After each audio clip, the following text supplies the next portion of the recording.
Superhumans! Once pure fiction, they became reality the day a god perished in our skies, bringing power to a lucky few and terror to the rest. Those masses are now looking for hope, and I want to provide it. My name is Network, here to prove that you do have protectors during these unprecedented times. What better way to do so than with live footage? Our camera drones capture all the action so you can see our new superheroes fighting the good fight in real time. Thank you so much for tuning in, and welcome to Power Play. Thrusters engaged.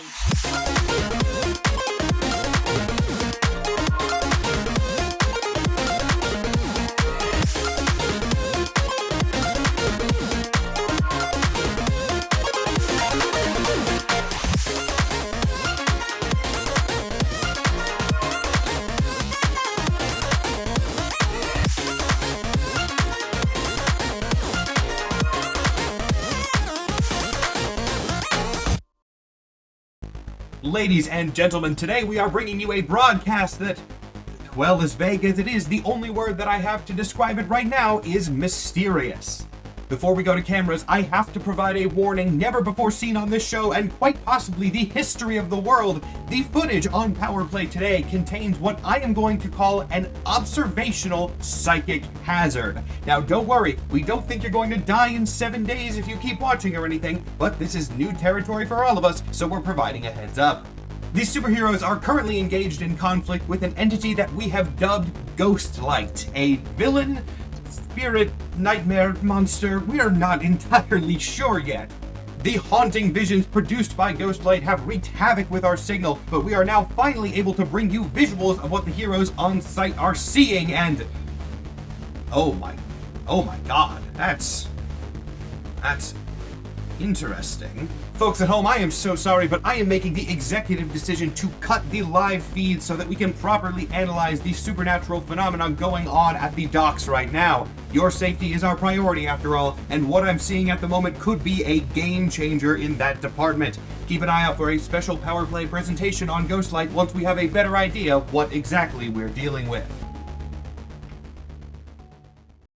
Welcome, ladies, gentlemen, and everyone else, to episode 4 of Power Play, featuring a theme song, which might sound weird because you've seen the theme song for multiple episodes, but this is the first episode we're recording where the theme song's done. So it's much nicer for me because I get to kind of visualize the transition of the theme into the episode start here, but you guys are used to that by now. Players, how are you feeling going into episode 4? Oh, so good. I feel pretty good, actually, yeah. Yeah, I'm killing it. Yeah. You guys have been doing very well so far. There was an encounter with a nightmare demon last episode, but we are over that by now. Hey, it's fine. He's fine. You guys woke him up surprisingly quickly with that completely coincidental. If I say completely coincidental, it sounds like I'm being sarcastic. Genuinely completely coincidental smelling salts bit, which will stun me forever with how well that worked out. And hey, it worked out great, and now you guys have so much more information about Mason already, and hopefully you're gonna find out a little bit more today.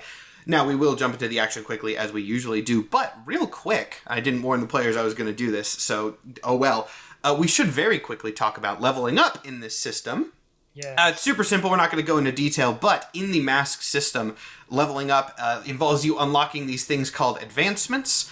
Much like Dungeons & Dragons, there is a sort of XP-like system that involves your character sort of doing things and having character growth, which is great, and it's an interesting system. And we're just doing milestone for the show because it's much, much easier for this format. But I decided that the Nightmare Demon situation was enough for you guys to level up. So all of you have taken a new advancement from your track. I won't have you guys go around and say what they are. We'll sort of get to them if and when they come up. But they can take the form of stat changes or bonuses. They can take the form of new moves and abilities. Lots of new things. But if you hear a move in this episode that you haven't heard yet, it's probably because it was taken from an advancement. Now, I believe that's everything we have to go over at the start. So let's jump right in with Tom. Now, you had, as we've kind of already established, an interesting episode last time. How are you feeling now, and what is Tom doing at the moment? I know you're doing some investigations. What is that looking like? Yeah, so Tom spent, last night, basically, going to the going to the harbor place where we fought in air quotes, poor Ghostlight, and sort of looked around and investigated, tried to figure out what the hell had been going on there and why things turned out the way that they did. And he managed to find some security footage of the security guards running away. And he managed to find their names, and he's been like online searching, Googling them, trying to figure out who are these people, what happened to them, and where did they go after they. And so now he's become kind of fixated on finding these people. First of all, he's telling himself to make sure that they're safe, but also he wants to know what they saw. Like, what did Ghostlight show to them specifically? So he's been tracking them down, like finding their home addresses, doing a little bit of light social media stalking. And he's going to try to close in on one of them, like it sort of catch him at a point when they're not in too much company where he can talk to them privately. Are you looking for any specific person first, or is it just kind of whoever you're able to find quickest? You know, the first security guard, second security guard, and then the police officer. Yeah, he's not going to look for the police officer if he doesn't have to. He's looking for the security guards. So he'll go for the first guy to encounter Ghostlight. I think he'll go for first. Cool. Let's see. Do I even want to have you make an assess a situation check for this? I'm going to say no. You've got a little bit of time. This is something that you're actively going to be working on. So yeah, you are able to find this guy's home address. However, if you go there, it does not look like he has returned yet. This is, 2 nights after he vanished from the dockyard area. His car is not there, and there is no evidence that he has come back at any point yet. He also lives alone, for what it is worth, so his place has just kind of been abandoned this whole time, as best you can tell. I mean, I don't know if you're sneaking into his house. Your powers would allow you to do that pretty easily, but I will leave that to you. Yeah, I don't think he's interested in sort of, like, he'll probably sneak in there just to confirm that the guy isn't there. Mm-hmm. Like, just to sort of check around that he's not hiding somewhere, but, like, seeing that he's nowhere to be found, Tom is going to be sort of at a loss for what exactly to do. And he'll probably move on to the next one. The next guy you are also able to track down. That guy you do find. This was the second guy who worked at the docks. He's only been gone, again, if this is the night right after you met Ghostlight, like roughly 24 hours, and you're able to find that he does live in, well, just for the sake of the scene, we'll make this easy as a house, not an apartment. And as you approach this house, you do see that there is a car out front that matches the one that you saw on the security camera footage leaving the scene after the second Ghostlight incident. Yeah, like, I think if it looks like there's someone home, I think it's just going to ring the doorbell. Okay. And he is in his civilian clothes, okay. Just to be clear. I was going to assume that you were not ringing the doorbell in Shadow Man form, especially given the level of visual similarity that you do have with Ghostlight. But yeah, you ring the doorbell. And you kind of hear some rustling around inside. There's definitely somebody there. You hear like the creak of a chair as somebody gets up. And then, let's say, the door has a peephole in it. And you can kind of tell from some floorboard creaking that someone is definitely sort of like walking to see who's at the door. But they're not speaking yet. Trying to make themselves a little bit stealthy, but not doing a very good job of it. Yeah, I think he's not going to like indicate that he knows that they're there. He's just going to wait, just to start with. If you wait there for long enough, eventually, on the other side of the door, you're going to hear a kind of a tired voice, but not particularly rude. You go, hello? Well, what do you want? Yeah, what's this guy's name? I would have found it. Oh, yeah, I have a list on here somewhere. It's Maurice Banner. Yeah, Maurice Banner? You saw something at the docks the other night. Something pretty horrible. And the reason I know that is because I saw it too. There's a long pause from the other side of the door, and then it creaks open slightly. And it kind of like looks you up and down. You can tell from his expression, as he sees you not through the peephole, he kind of processes just how young you are. And he was expecting a cop, it seems, of some kind or other. He sort of opens her and goes, How do you know about that? You don't look floating like a lights. cop. Yeah, no, I wasn't supposed to be there, but I was. The floating lights, right? Yeah, the lights and the. When did you see this? Last night. So it's still. It's still there. No, some heroes showed up and they took care of it. Oh right, it's probably on the news. I haven't. Do you want to come in? Yes, I'd like that. And Maurice opens the door. He's a very normal-looking guy, just kind of an average man. He is still wearing a security guard uniform. It looks and maybe smells a little bit like he has not changed much. He's clearly been sweating. You get the sense that this is a man who has been scared for the last 24 hours and has not really done too much in the way of, well, let's just say anything. Has not done too much in the way of anything other than that. But he sort of just opens the door, waves you inside, and then walks down and sits in a chair, gestures for you to do the same. Goes, so what did it show you? Yeah, and Tom gives him a very long. I was hoping to ask you the same thing because I saw. It showed me doing. I have this friend, and I saw him. He died. It showed me it showed him dying right in front of me. Oh, guess it kind of tends to do that, huh? You saw the same thing? It was after another moment of silence. Seems like it's something a little difficult for this guy to choke out because I saw my wife. She died a year or two ago. Oh, I'm really sorry. Oh, it's fine. It was just an accident, just a car accident. It was really nobody's fault. It was just a malfunction. That's what the police said, at least. Yeah, Tom just sort of nods. Yeah. That's that's not what Kenny saw, though. I talked to him. Kenny, for the record, is the name of the other security guard. Yeah. Yeah, no, I went looking for him, but I couldn't find him.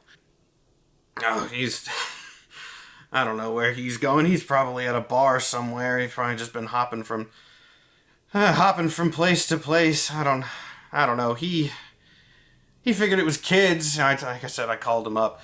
Figured it was just some punk kids, maybe having a rave or something. So he went in, made a loud noise, saw some, I don't know, skeletons or something, spooked him, and then he just decided he didn't want to come back.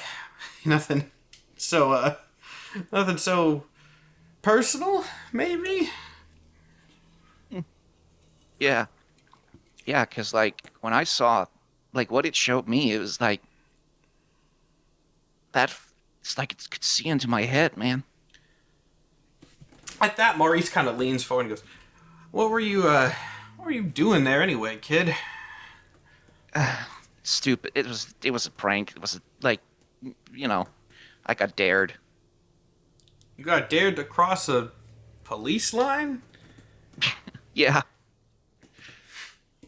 Because the cops were down there, huge crowd, and this guy, he likes putting on a show, right? And he told me hey, go in there and it was stupid.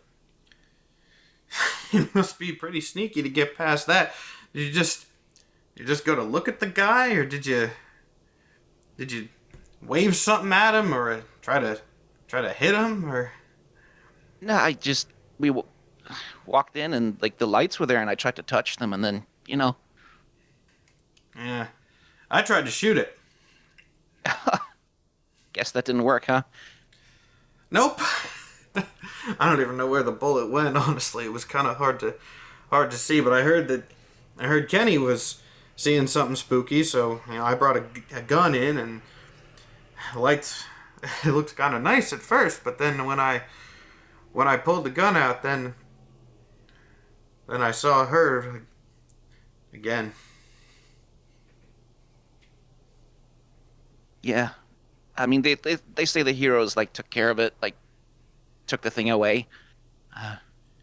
So I think it's dealt with, but I'm sorry. I'm sorry to have bothered you, sir. I just needed to talk to someone else who, you know. Yeah, no, I get it, kid. Your friend, you said you saw something happen to him. Are they already gone? Yeah, no, or? he's fine. He's fine. Like he was one of the people who dared me to go, you know. I'll keep an eye on him. Yeah. I don't know how that thing does what it does, but it knows stuff. And, like under his breath, Tom's, yeah, that's what I'm worried about. Yeah, no, I'll thank you very much for your time. I just, you know, needed to talk to someone who'd believe me, you know? I believe you, kid. I wish I didn't, but I do. Yeah. I hope you'll be okay. I'm really sorry to hear about your wife. It's okay. I dealt with it once, I'll deal with it again. What was your name, by the way? I never asked.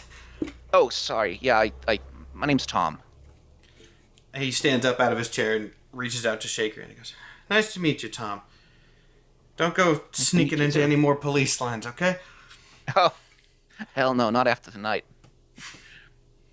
He lies. Part of the job. Yeah, and then like sort of amicably parts ways with him, and like as he gets out of sight of the house, he'll step into a shadow and teleport home. All right. And with that, I believe that is going to conclude the night of the Ghostlight incident. A little bit more information found. Seems that Tom's fears of Ghostlight somehow having direct psychic influence might be more true than he would like, but that's something that's going to have to be found out possibly more directly. We will see how things shake out. As for everybody else, and Tom, I suppose, it is now the next day. How are you guys feeling? Well, I've said how are you guys feeling so many times this episode. What are you guys doing? The investigations are underway. Obviously, we had last episode, Rebecca had a nice interaction with somebody who knows a little bit more about Mason's situation. Is that information going to be communicated with Danny and possibly Taylor? Oh, What's the investigation status? That information was communicated in the group chat on text. The one that had network in it, because I have no reason not to trust him. Of course. Good and to yes, know. what we're doing today, I can tell you what I'm not doing, and that's going to fucking classes. I have become the worst student since I became a superhero. There's more important things. Who cares about physics? There's ghosts about. And I'm going to text the group chat and be like, hey, while Network is looking for the other people who were in a coma on the same day as Mason, do you guys want to go look at the old bars that oh my god, I can't remember, Ignition Girl, the old bars that Ignition Girl burned down, see if we can figure out what's going on. I was about to say her real name. You don't even know it yet. I keep wanting to say Instagram because her belt says IG and that's not. I am totes down. BTW may be more heads up after secret doc scary meetings? Question mark, question mark, question mark? Oh. Like an hour at a time or what? Like enough to set up backup maybe? I guess. Yeah, I suppose. I guess with like the diagonal like face. I don't Sure. If you insist. Google uses her own custom emojis from the Google Discord server, so it's more shrugging Google emoji. Wow. Network would also definitely have everybody get custom emojis if anybody wants. I feel like Google might be the only one that uses them for one way. TBD might try. TBD might try to use his emojis. I don't think they're ever going to catch on. No. Ring Bear in response sends emoji of her shrugging, but she's also juggling. I like to believe we all have a full set of network emojis too that just none of us touch. It's okay. He uses them. He definitely uses them. Now, Yeah, I guess plus I should stickers and gifts. Yeah. Yeah. does Tom respond to this? Are you, because you've been radio silent for a bit now. Yeah, I think at this point, like, he's probably passed out asleep while this conversation is going on. But like a good while after everyone else is done talking, he'll like wake up, like look at his phone for like 15 minutes, put it down, look at it, put it down, look at it, put it down, and eventually just kind of text K. Yep. Danny good, Tom's texts in alive. all caps, he's alive! Welcome back, Tom. You guys want to go and investigate some of the previous bars that burned down. Is that the plan? Yeah. Yeah. All right, Who cool. else has a better plan? I don't want to railroad anyone. No, like I said, this is very much an episode where you guys can investigate at your will, and maybe things are going on in the background, maybe not, but you have some time to sort of Actually, get some clues set up. how long has it been since we saved Mason? Oh, so like I said, since this episode is again very much in your sort of area, I am treating this like this is the next day. If you guys want to take a day or two before getting back into the swing of things to recover from the nonsense that went down, then you are free to do so. Just let me know. That said, if you want to take too long, things might happen, but... Right. Well, to get our timeline straight, because we did have a day after where we set up the investigation of Mason and yes, everything, you're and right. I was still... So this is 2 days after. I should have been more clear there, yes. My bad. Yeah. I think the timeline was a little inconsistent, but yes, that was my intent. You have sort of rescued and communicated with Mason, and this is the day after that. Night after we saved Mason, Tom did investigating at the harbor. The next night, secret meeting with pending general worker. Yes. And then this is the day after that. Yes, correct. Yes. And you know what? Since it's civilian close hour, I'm gonna invite my roommate. I'm gonna see if Nikki wants to come check out some burned down I'm bars in. with us. Yeah. All right, perfect. Perfect. So there's definitely an easy way to find, I guess, this is actually a good question. When you are looking for these bars, not secret information, they were public places that burned down. But there were, say, 3 of them before the one that happened at the Alligator.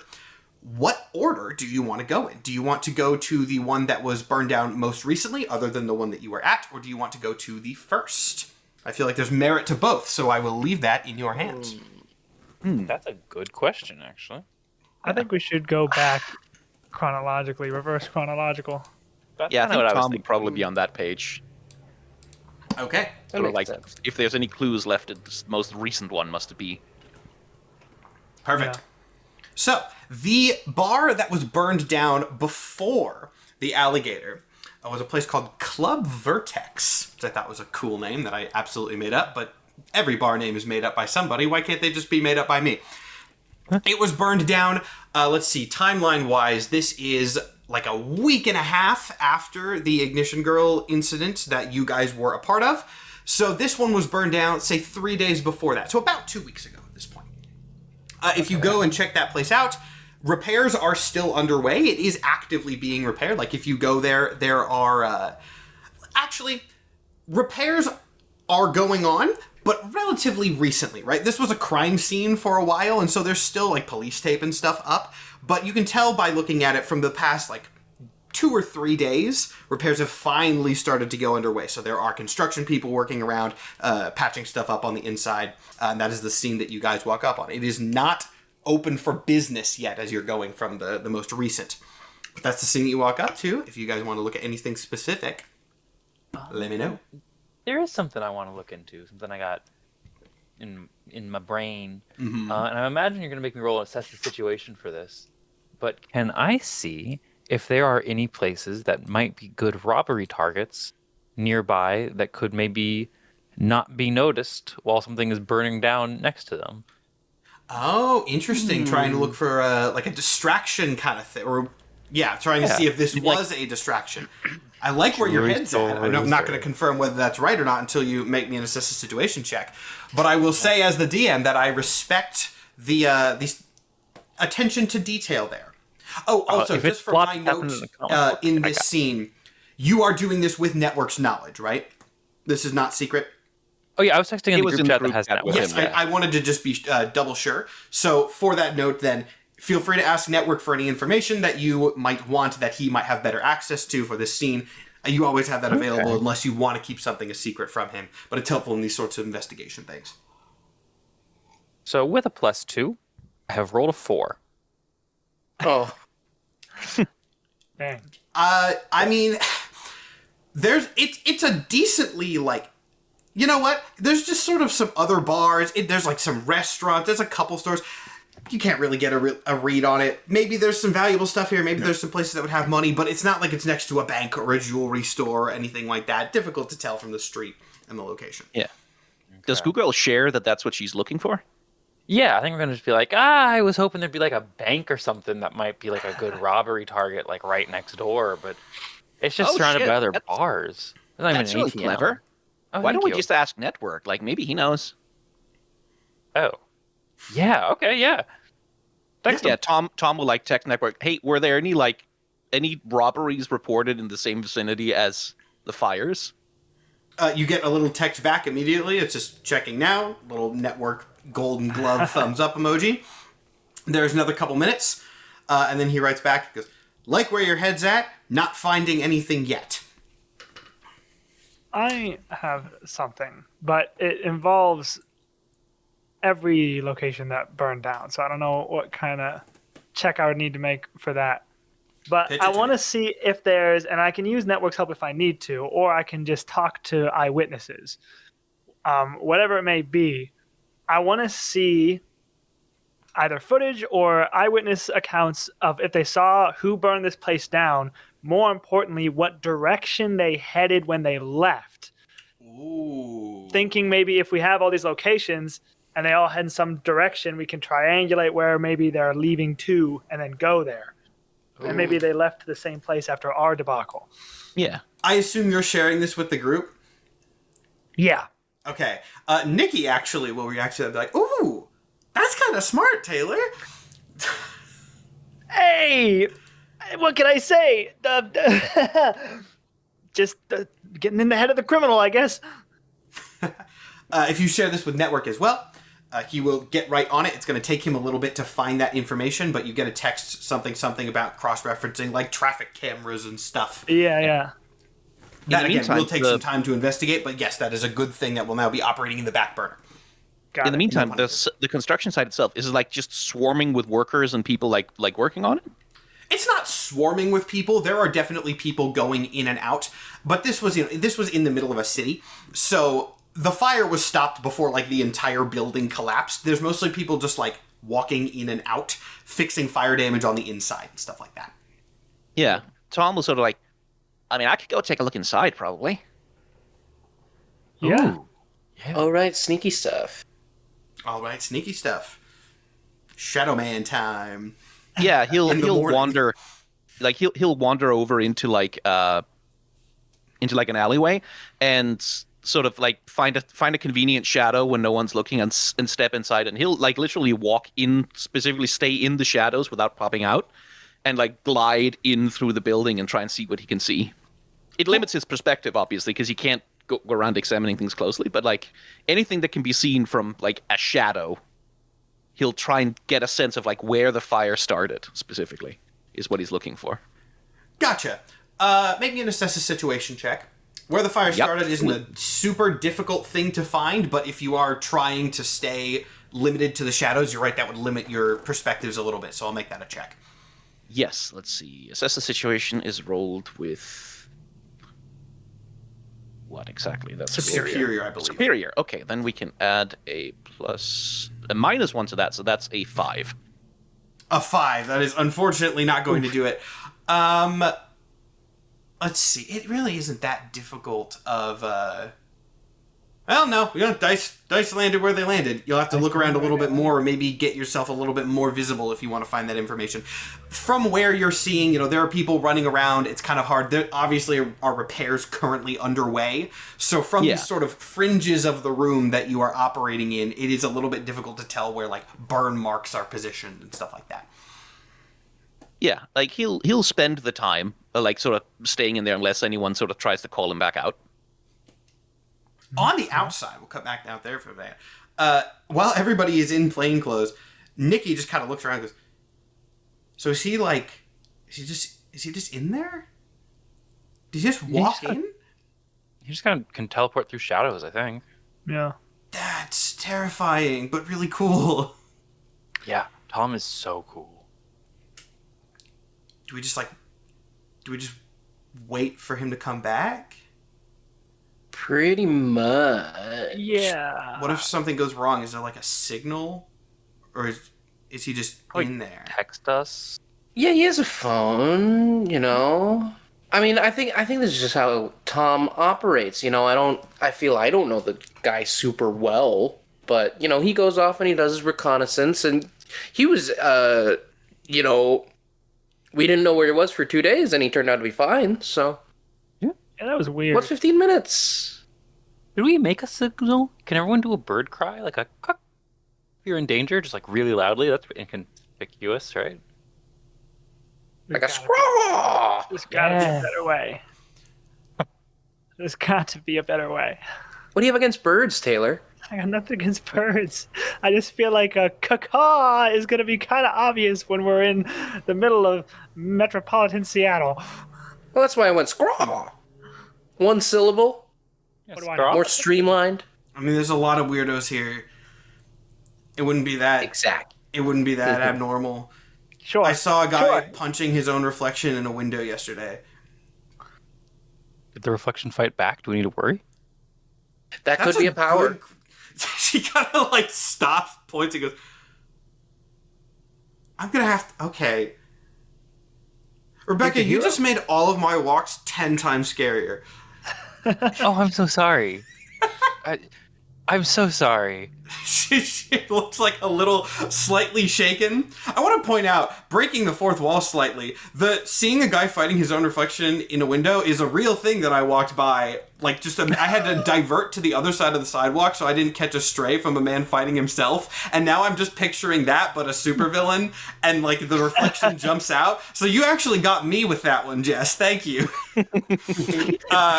Knifed through the door from the character into your brain. Yeah. Cutting back. Guess what to we're the- fighting next session? Hey, maybe. I can change whatever I want. We'll just get Ruben to do new art real quick. He's fast. It's super good foreshadowing. There's going to be a clone character now. Cutting back from that not really ominous scene, but the suggestion of an ominous scene, Tom, without much success in finding where the fire started, at least from your angles, are you trying to investigate something else in there, or are you going to head out? Yeah, like listening to the workers, like what they're talking about in terms of like the kind of damage that was done and what they're trying to fix, and like maybe if I can get any sense of like who owns this place. Okay, that's a good question. I will say that's definitely information you can find. I don't know if it's something you're going to be able to find just by listening to the construction workers, but if you want to look into that is a thread you can. Yeah, but like I make get a sense me- from the workers, like the boss is like cracking the whip. He wants this place open tomorrow, kind of thing. Okay. Maybe another assess a situation check, because there is some good information that you can get if you're trying to like listen to the specifics of the repair here. And that is an 8, so that's a 7. Okay, perfect. That is a success. So, even though you can't necessarily see where this fire started from, if you take a second in the shadows and kind of try to listen to some information about the damage from the workers who are going in, you can definitely tell that the place that went up the first and presumably the fastest is, maybe unsurprisingly, but still good to know, once again the bar. Something happened there, and all the alcohol went up in flames, and that is what started this faster. So there is definitely a repeated pattern that you can find with Ignition Girl in that way.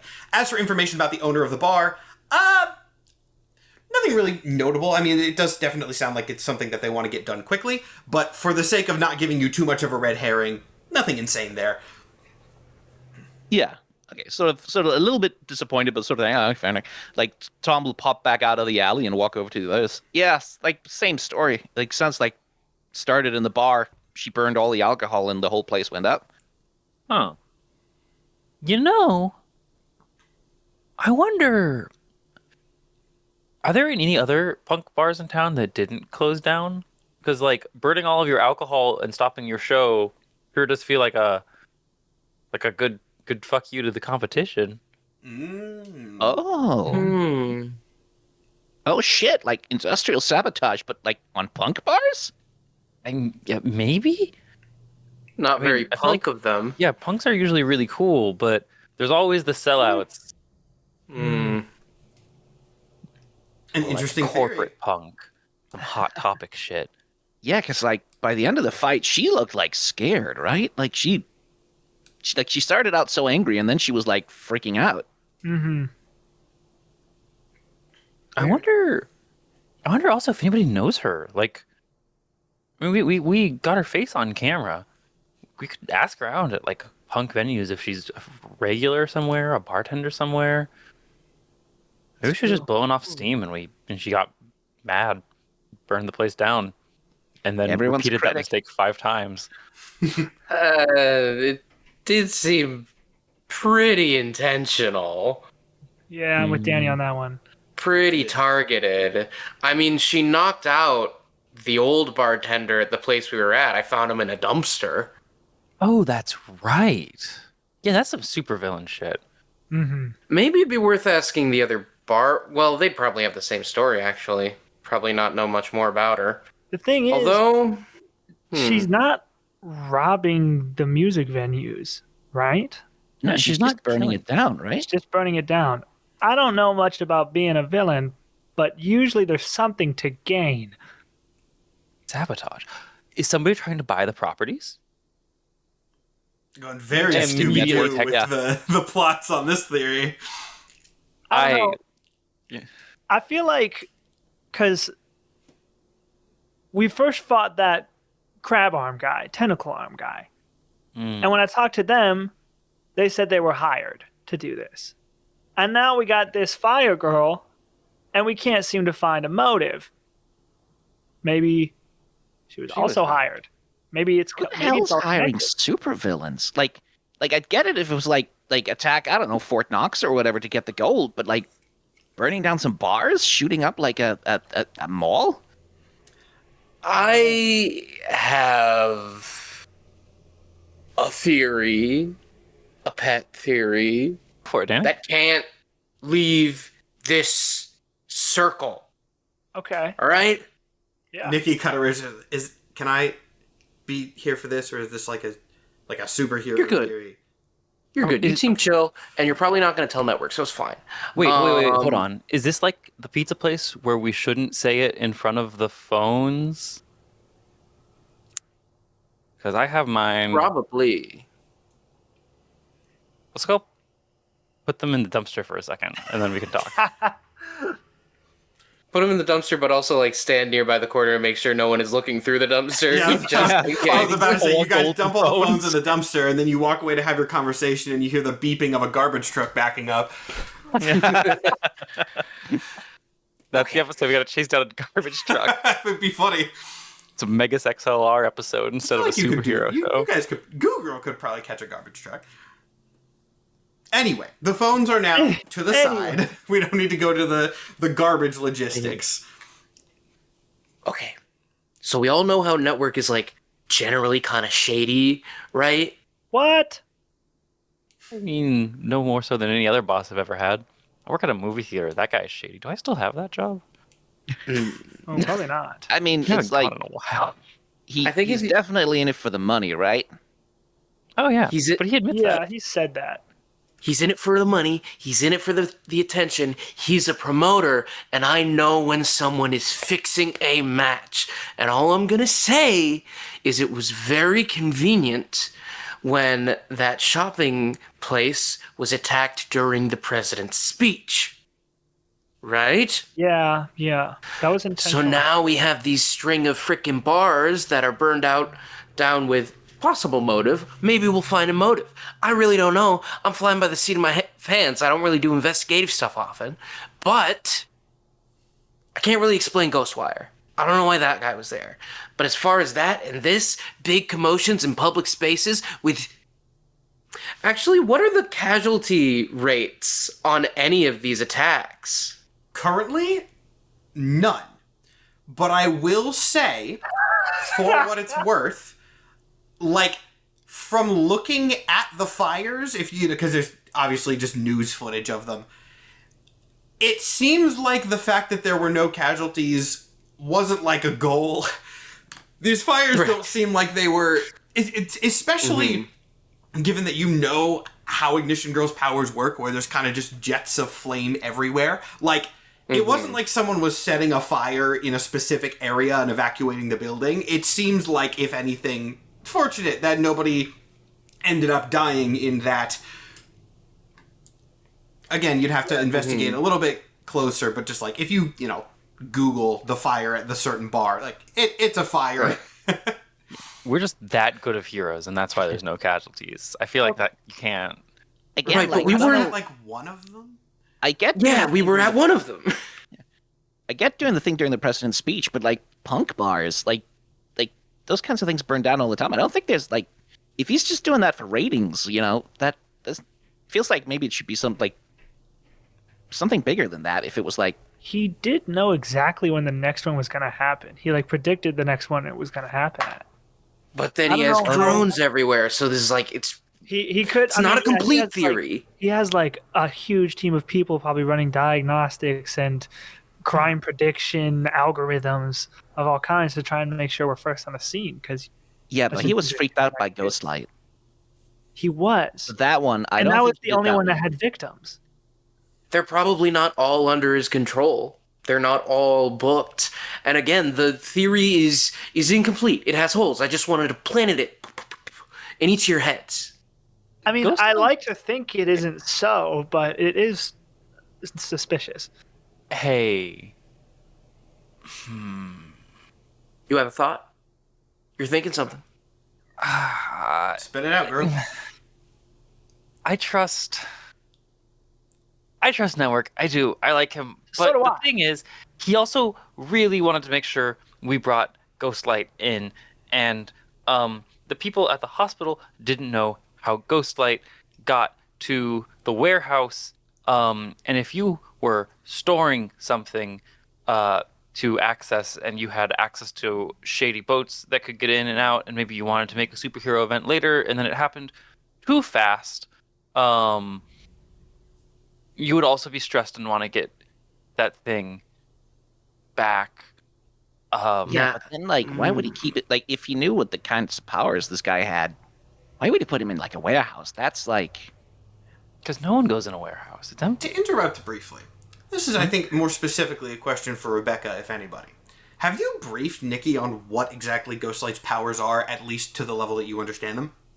Oh yeah, I like the level of responsibility that a superhero should have with their secret identity. Okay.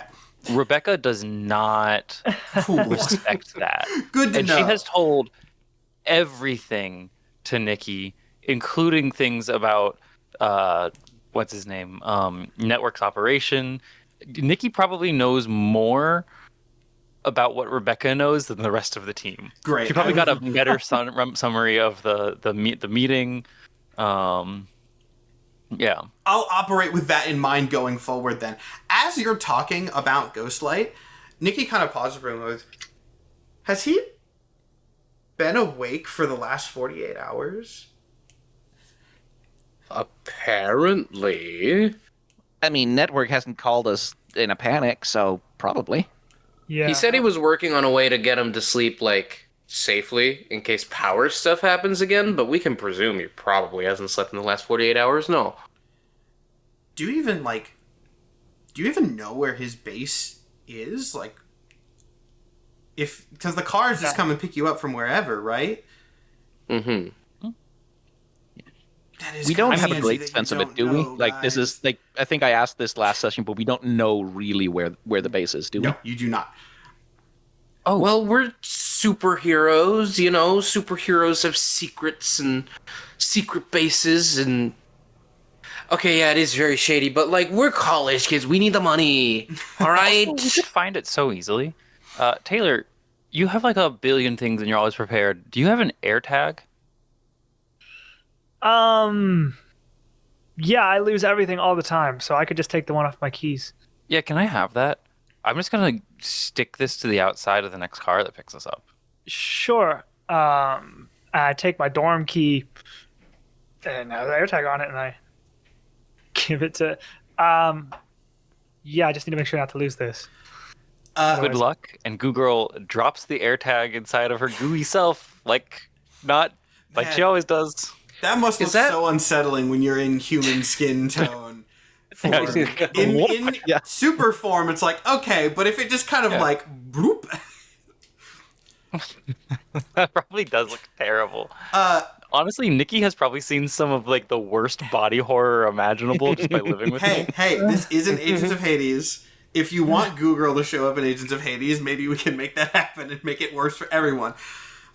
And before people can process that too much, you guys all collectively hear a ping from, I guess, the inside of a nearby dumpster. Not like an alert, just like a text. And looking at the text, it is a response to Taylor's message, and it just says, "No triangulation, sad face."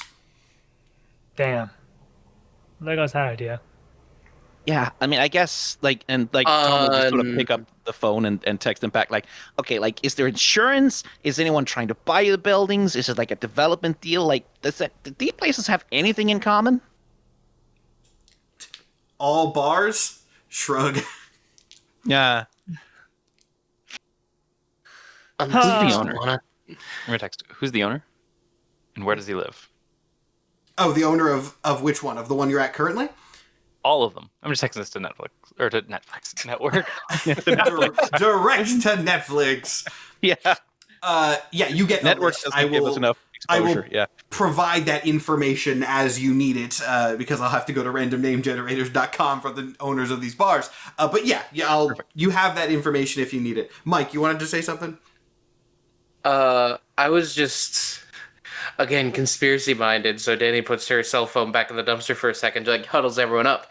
Unless he didn't want to triangulate the location, because it's his location. Just playing it. I'm just playing it. Just playing it in your brain. Your Yeah. mind is an enigma. That's wild. I Super gotta say, is. this is sounding a little too much like a wrestling storyline. Well, we're freaking superheroes. It's a lot like wrestling. In theory and in practice. Huh. That is interesting. Eh? I wonder if your powers can affect the plot of real life.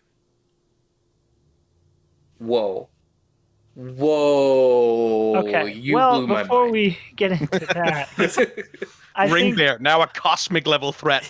I think Gonna pop out of the computer and like body slam Matthew. I was half a second away from accidentally saying like an in-universe term that's not going to get revealed for like weeks. I almost just let such a huge spoiler slip. that's not minutes. Oh my god. It's not as scary as it. Just I have a name for like the anyway. moving Prime on. time threat. Ah. I think, although I love Network and I'm grateful for all these opportunities, it would be best to use his resources as a last resort. Oh, for sure. I have no immediate exit strategy in the event that this is true. Yeah, I think we kind of need him. Like, We need him right now. you want to try doing this all on your own? I mean, I definitely need him. Yeah. Just planting. Yeah. Just planting. It's planted. So where do we go next? I wanted to check up on Mason, but I don't know if that's something we all need to do. I figure if they're still keeping him up, maybe they could use my powers as a sort of assurance, or if he falls asleep, maybe my powers can just deal with it. Or you don't even need your powers to deal with it because you did that shit on manual. Yeah, that was weird. That was so cool, actually. Thanks. Nikki chimes in and goes, "Oh yeah, I saw the video of that when you turned into like a rock and got punched a lot. But it was cool." Yeah. Yeah, that one too. That one Have you- was scary. That was a first. I've never done that. I guess every single time I've gotten my powers, I've never done it before, so it's always kind of scary. And you Question also from like Matt, by turned the way. into Goo Girl for a bit, kinda. That cool. was the coolest one, and That I'm was so cool. upset that I didn't get that for longer before I got my head exploded. Yeah. That lady seemed really mad at Goo. Yeah. Yeah. Mad at- That was a tough day for me. But, perseverance and all that. Yeah, I don't know. I don't know what else we really can do. We can talk to the bar owners, see if they pissed somebody off. Maybe we're like asked to pay protection, have something that they don't want to talk about for fear of retaliation.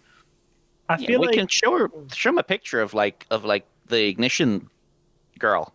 yeah. Maybe they know her. Yeah, the threads that you guys have so far, just sort of a recap for everybody. I'm talking to the bar owners, asking people if they have any information about this woman specifically because you do have her on camera. I know at least Ring Bear is skeptical of triangulation not working. Yeah, I Ringbear's kind of getting into Taylor's head a little bit. I kind of want to double check Network's work and see if I can figure it out. Because yeah, just to, it's always good to have two sets of eyes on things. Hey, why don't we all go back to check on Mason? Real quick, before you do that, Taylor, make me an assess a situation check here. Say less. Let's see. That's superior. I am not that superior. I only got a 4. A 4? Okay. Actually, you know what? Danny, you can do it as well. Give you one shot here, because I like where your head's at, and I just kind of thought of an interesting thing. Okay, assess the situation is based on Superior. superior. I believe that's good news, but I don't think it's good enough news for me. Oh. No, I got a 6. A 6. Damn. Oh, and you don't technically have team points here. Yeah, I want because to we're allow not in team hero mode points right here. now. You know I mean, what? we're doing Screw it. I'm hero getting investigation. used to the system, and I'm getting used to bonuses and stuff. I'm going to give you guys a little piece of information because I like where your head is at here, and especially because like Tom was kind of looking for this too. I think you guys could reasonably sort of come across this as you guys are discussing this. There are still construction workers, going in and out of this place. It's repairing a burn area. Most of the sort of facade of this building is actually, here's how we'll do this. Like I said, I'm changing my plan here on the fly many times, but I'm still learning the system. Anyone can do this. This is like a sort of history check in a sense. Describe to me how Ignition Girl's powers work. If someone remembers it in detail, I will say you can combine that with the situation and gain some information here. I think I got this. She had geometric tattoos with circles. She was drinking a lot, which may have been creating fuel. And she had fire coming out of those circles like a butane torch. And she used that to give herself a jet punch because she had ones on the back of her arms. And she had them on her feet that she used to Iron Man fly. All Any right. details I'm missing? And you know what? That's good enough because we actually have a very nice little combination here because Google remembers that Tom was looking for burn marks, and then Taylor and Ring Bear were worried about triangulation. So, as you guys are just sort of discussing your options outside of this bar, some of you, I'll leave it up to you guys who notices or not. On the street outside of this bar, there are scorch marks that are pointed in a certain direction. There are 2 of them right next to each other. And they are very obviously not any sort of car skid marks or something like that. There's just these 2 little black scorches on the ground. Pointing in a certain direction, like pointing down the street or pointing towards the place. Well, whatever direction they're pointing, surely towards she the would have. place. But she would have taken off in the other direction because she was being propelled. There it is. Holy takeoff, cool girl! I was wondering if there was going to be that was my little fake out. Good job, Mike. They were pointed back towards the place. But you know how her powers work, so if you want to try to get an idea of triangulation, Yeah. you might be able to. We can go to each of the places and check. Yeah, I think Tom is at this point. He's going to sort of be shuffling. We got to check on Mason, though, right? Yeah, for sure. Mm-hmm. Listen, I'll go back and check on that. I think maybe my shadows can bring his lights down or something. I don't know if you should go to that alone. You seem to be affected the worst when we last had Yeah, I mean, he did most of the scary shit to me, man. Like, it's not. I mean, yeah, that's it's not- true. I'm fine. Well, why doesn't Taylor go with you? He seems to like Taylor well enough. Like Yeah. Tom gets like this quiet moment where it looks like he's trying to come up with a counter argument and failing. Yeah, I mean, yeah, that's a good that's a good idea. Okay. Good day for good And ideas. After we get done here, me and you, we can go check on Mason. So that means I assume Ring Bear and Goo Girl. I guess you're not suited up. Rebecca and Danny, are you guys going to go check out the other bars now, or are you doing something else first? I think we're gonna wait until their car shows up so I can Goo Girl stick an air tag to it. Okay, smart. If you are then going to the other bars, just going to add this in for the sake of keeping track of characters, Nikki will go along with you guys because she is an engineering student and she's much better at math than everyone else in this party. So if anyone is going to reasonably be able to triangulate this, it's her. So she will continue along with you guys just so that you have that possibility. But after a minute, Taylor and Tom, you guys get your car and you just can share one. Go Girl slaps a little sticker on that thing, and you guys go along to the Hero Complex. Since you're not going for any, I guess, did you give Network a reason just out of curiosity, or are you just heading back? You don't necessarily have to give him a reason, but did you? I don't think so. I think we just want to swing by. Cool. We'll do that scene first then. So after a little bit, I assume the car ride is quiet, given the things No, it's not. Oh, okay. All right. That was actually so ominous. I'm intrigued. Ominous because I care so much. We get in the car, and it's probably quiet for a little bit, and then I go, "So, dude, where were you? We were doing stuff, and you were invited, but you didn't show up." Oh yeah, I just yeah, I forgot to check my like he sort of falters out of it like the obvious lines like I just wanted to know what happened to like the security guards, right? Yeah. Did you find the missing people? Yeah, I mean they're both okay. They're both cool. Well, I mean I don't know like, but one of the guys, I guess he's been out drinking a lot. But I met the other guy. He's his friend, and he seems to be okay, like scared, but like fine. And I talked to him for a bit just to make sure that he was okay, right? But I just thought I should go and find them because Yeah. What did they say? What did they? Yeah. And Tom will sort of relay a version of the story. Like he won't mention exactly like the guy saw his dead wife, just like, okay. and he saw like he saw something horrible, right? Like and it scared the hell out of him, just like all the stuff he showed us, right? Right. Yeah. I got jump scared by like a skull or whatever. I don't know what you saw. I mean, yeah, spiders. He like huge like spiders just like crawling along the wall, and then like there was like the nega version of me, like the white, like the one was like that ran into Ring Bear, right? And then there was another thing, like, and it's I think he was. I don't know what his powers are. I think they just try and freak you out with like stuff from your brain. Are you scared of skulls? Is that it? Not really, I don't think. But that one got me. That one got me pretty good. Yeah, I think maybe his power just has some way of getting to you, Can I pierce the mask? Absolutely, you Go can. for it. And I think there's like a -2 when it's against another player. Yeah, I don't know how. I've never done it against Are PC. Yeah. specific Is that- thing. Actually, I believe -2 on another player is for defend someone. Ah. Yeah, on this you can just go ahead. Pierce the Mask is a normal roll, though I will say, remember, if you have influence over the person that you're rolling against, And you do. which you And do, I so you do. get an additional +1.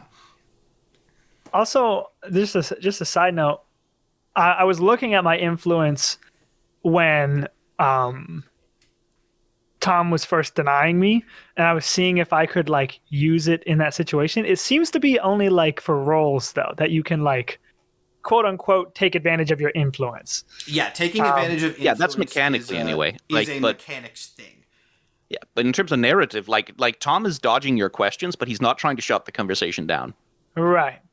I'll still roll Pierce the Mask because, I mean, nobody our age really doesn't check their phone for 2 days. Yeah. As you're rolling that, just for note, also for the people watching, you can take advantage of your influence to burn the influence to, you can do one of three things, sorry. You can either get an additional +1 on a move targeting them, give them -2 on a move they just made, or arguably the strongest of them, you can directly inflict a condition on them, and you get to choose which condition, which is obviously, like, that's just a PvP thing at that point. Yeah, that's just... So if we get to that point, like, you can burn influence to, and, you know, NPCs can do that to you as well. But So I get an additional +1 to this. yes, because you have influence on, or influence against them, on them, whatever. You get an Yeah, and you can +1 then on burn it to gain an additional +1 on top of that. Yeah. Got it. So you get a passive +1, and then you can burn it if you wanted a +2. And I should also note, as is, I believe, the case for almost every bonus in Masks, you can do it after the roll is made. I don't expect see. you to burn it here because I don't think that's necessary. Right. Necessary. But again, since this is a new show for both us and probably for the viewers, I like to go through the mechanics if we have that opportunity. First time addressing influence, really. Well, it's a good thing I do have influence because that tips me over the edge because I rolled a 4. I have a +2 on mundane, which is a 6, and +1 for influence, which is a 7. Okay. So yes, in that case, you can do the Pierce the Mask check. You've got your questions list. And Yeah, I you do play have that a out with questions Sky. list. You can alter the questions a bit to yeah. something that makes more sense And- in like a and yes, conversation. I think You can alter the questions, of course. I'm not going to. what I want to try to discern is TBD is suspecting that obviously there's some question dodging here. Umbra is hiding something, or is maybe nervous about something. I just want to get a glean on maybe what that is. Yeah, okay. So, like, all day that we've been out, right? Like, he's been there. He's never been far away from Taylor, but he's also never been close to Taylor, right? Like he's on the other side of Nicole, but he's still close to you. So he's been, like, sort of hovering around you all the time without like, sort of, like, engaging you in conversation or being the first one to talk ever. And he's, like, literally, he's shadowing you, right? Right, yeah. And so the immediate sense you get is, like, something happened that night that has, like, made him weird about you specifically, right? Got it. And, like, he's dodging your questions because, like, he's afraid to tell you what it is that's made him weird about you. Okay. I don't think Taylor is brave enough to push that to try and find out what it was, but I think after a moment, he'll just kind of go, yeah, I mean, it's all good, man. I don't know. Hey, I don't know what you saw in specific last night. I know you said there was something else you saw that you kind of breezed past. I don't need to know, but I just wanted to let you know I got your back, man. As long as you got mine, right? And I go to give him like a fist bump. Given that my Nega Shadow stabbed him through the back yesterday, it's like Tom is like, yeah, like fist bump, right? Cool. You got nothing to worry about. And that's all I'll say. With that Yeah. sweet, but also somewhat ominous interaction happening. Anything else you guys want to handle on the car ride before you arrive at the complex? I don't think so. No, I think Umbra is going to be noticeably, like, at the start of the car ride, his leg was, like, going, like restless leg syndrome. Now he's, like, more quiet. Since we are doing a split here, and it might matter, I am going to say, Mike and Jess, you guys are not present in this interaction. Headphones off. Get out of here. Typically, love, there's split up finally alone. interactions at the hero complex. That's going to happen. Now we plot against them. Yeah. You're not going to stab TBD, but you'll stab them. Yeah, exactly. It was a ruse all along. The car rolls into the garage at the Hero Complex, lets you guys out, just like usual. Scene is pretty much the same as it always is. Nothing too out of the ordinary is going on. Network is not at his little podium right now. He is at the camera station, which is, of course, next to the filming set. But he is at the camera station talking to one of the people there. He seems, as best you can tell from the other side of the room, to be, very sort of deeply engrossed in what's going on. You see him kind of, nodding and gesturing at stuff. Obviously wrapped up in whatever he is doing. Some of the crew members give you a little bit of a wave as you walk in, but he does not immediately notice you. That's fine by me. Yeah, we don't need to talk to him. I would actually like to try and find Drawny, our little production person with a pin on their outfit, if they're here. I am just going to do a d20 roll, which I guess in masks I'm not supposed to do, but screw it. And we're literally just going to make it a 50-50. Are they working today or not? Odds they're evens they're working, odds they're not. You do not see them. Damn. Darn. Got to make that one. We gotta play that out realistically. They get days off. Now we might have to talk to Network, because I don't know where Mason is being held. Yeah. I think Umbra's gonna use his powers and try and search through the shadows in the Hero Complex to try and see if he can find where Mason might be, because he would be familiar with Mason. Yeah. Let me think. Sort of. I'm happy to do an unleash my powers for this, because this seems like a complicated move. Yes. You know what? Do that so that it lets me stall for a second while I think of how the logistics of this would work. I have a and question. And then if you fail, then I just don't have to do it. Unleash your powers, by the way. Yeah, here, as you roll, Nathan, what's your question? I was reading on our little cheat sheet document that you made, and it says, on a hit, the effect succeeds, but you must mark a condition. Have we been doing that? Or you can choose not to. Basically, the way it works is, and we might have missed this on a couple specific checks if people want to go and comb through the first 3 episodes, because, as I've said many times, we're learning this system. But basically, I really should have on my cheat sheet, which the audience doesn't have reference for, but I should have inverted it, because basically the default is the effect works, but it is unstable or temporary in some way. Got it. Or you can mark a condition to make it sort of more successful, right? It should be flipped. I just ordered it on my cheat sheet in a very weird way. In fact, I'll actually fix that sort of as we're going, because that is a little bit more clear. Just to say it clearly for everybody, for Unleash Your Powers, if you hit but not crit, then the effect works but is unstable in some way of my choosing. You can mark a condition to essentially turn that hit into a crit. Got it. Okay. Okay, cool. Skynet, what'd you roll? Yeah, I rolled an 8. An 8, nice. Okay. Perfectly middle of the road, which is so great for me, who was hoping that I could get some sort of insight on how this would work by how successful your roll was, and then you had to get literally dead average. So, let's see. You reach out into the sort of shadow area around this complex. And it is a very odd area to navigate, as there is no natural light in here, at least not in the rooms that you are familiar with. This place does seem to be...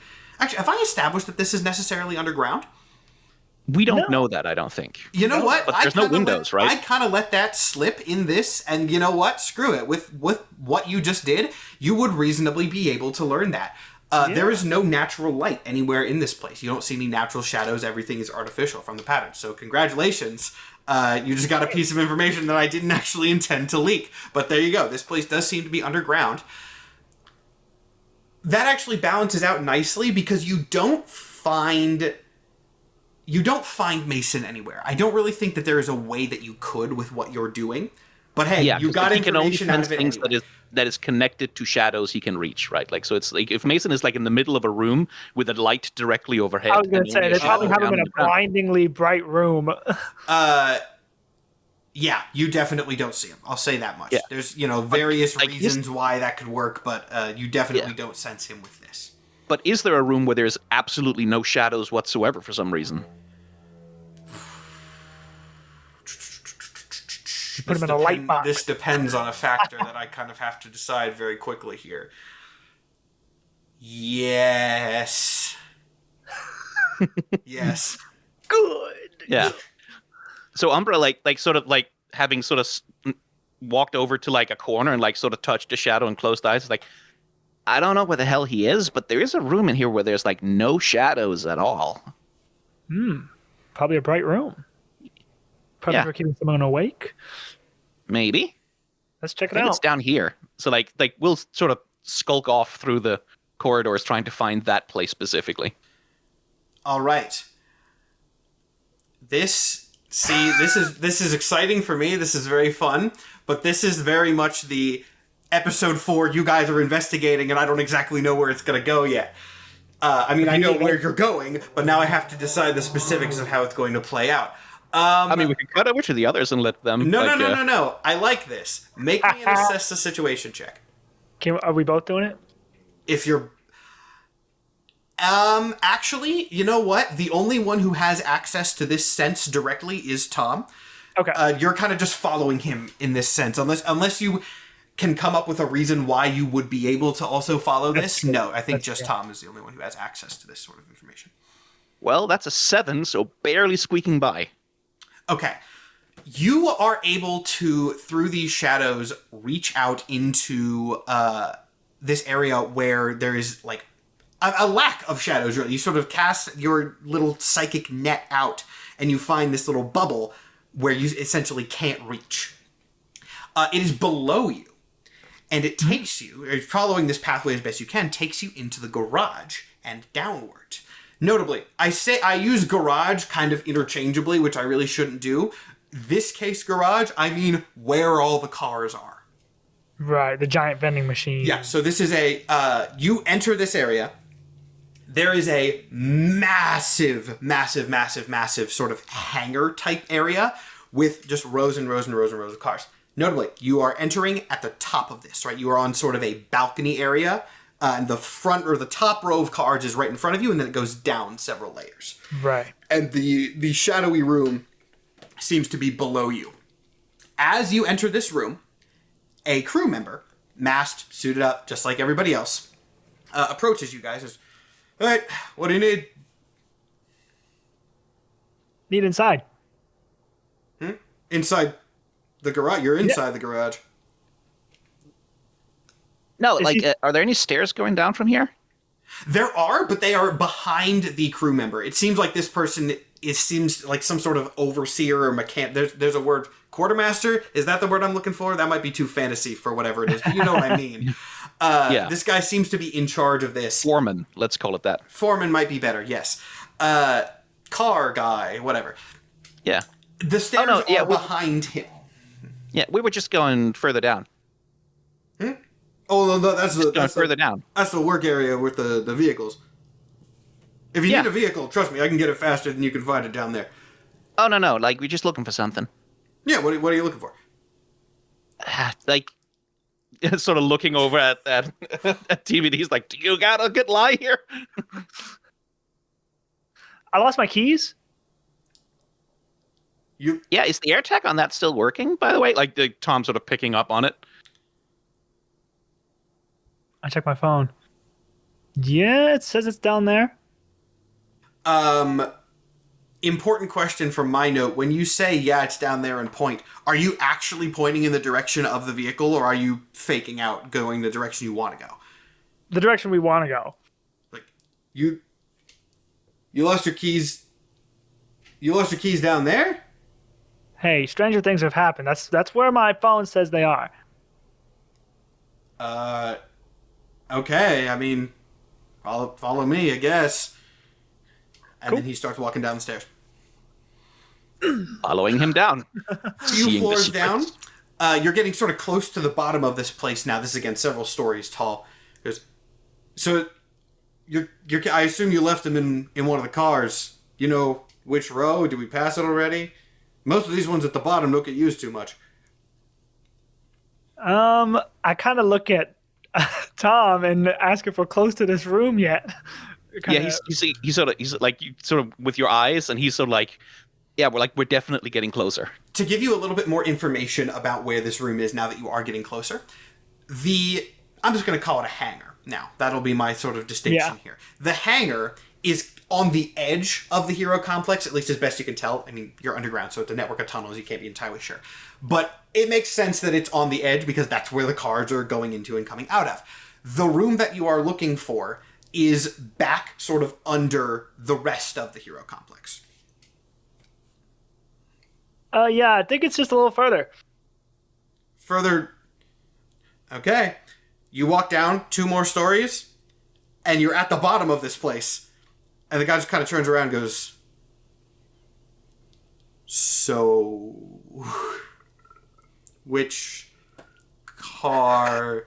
If you just wanted to see what this place looked like from the bottom, man, you could have just told me. I know it kind of looks cool, because it gestures up at the rows of cars from the bottom. I would have just taken Yeah, how many cars are even here? And sort of hoping to engage him on his work, right? Like, yeah, like you fix all the. Like, is this just you down here?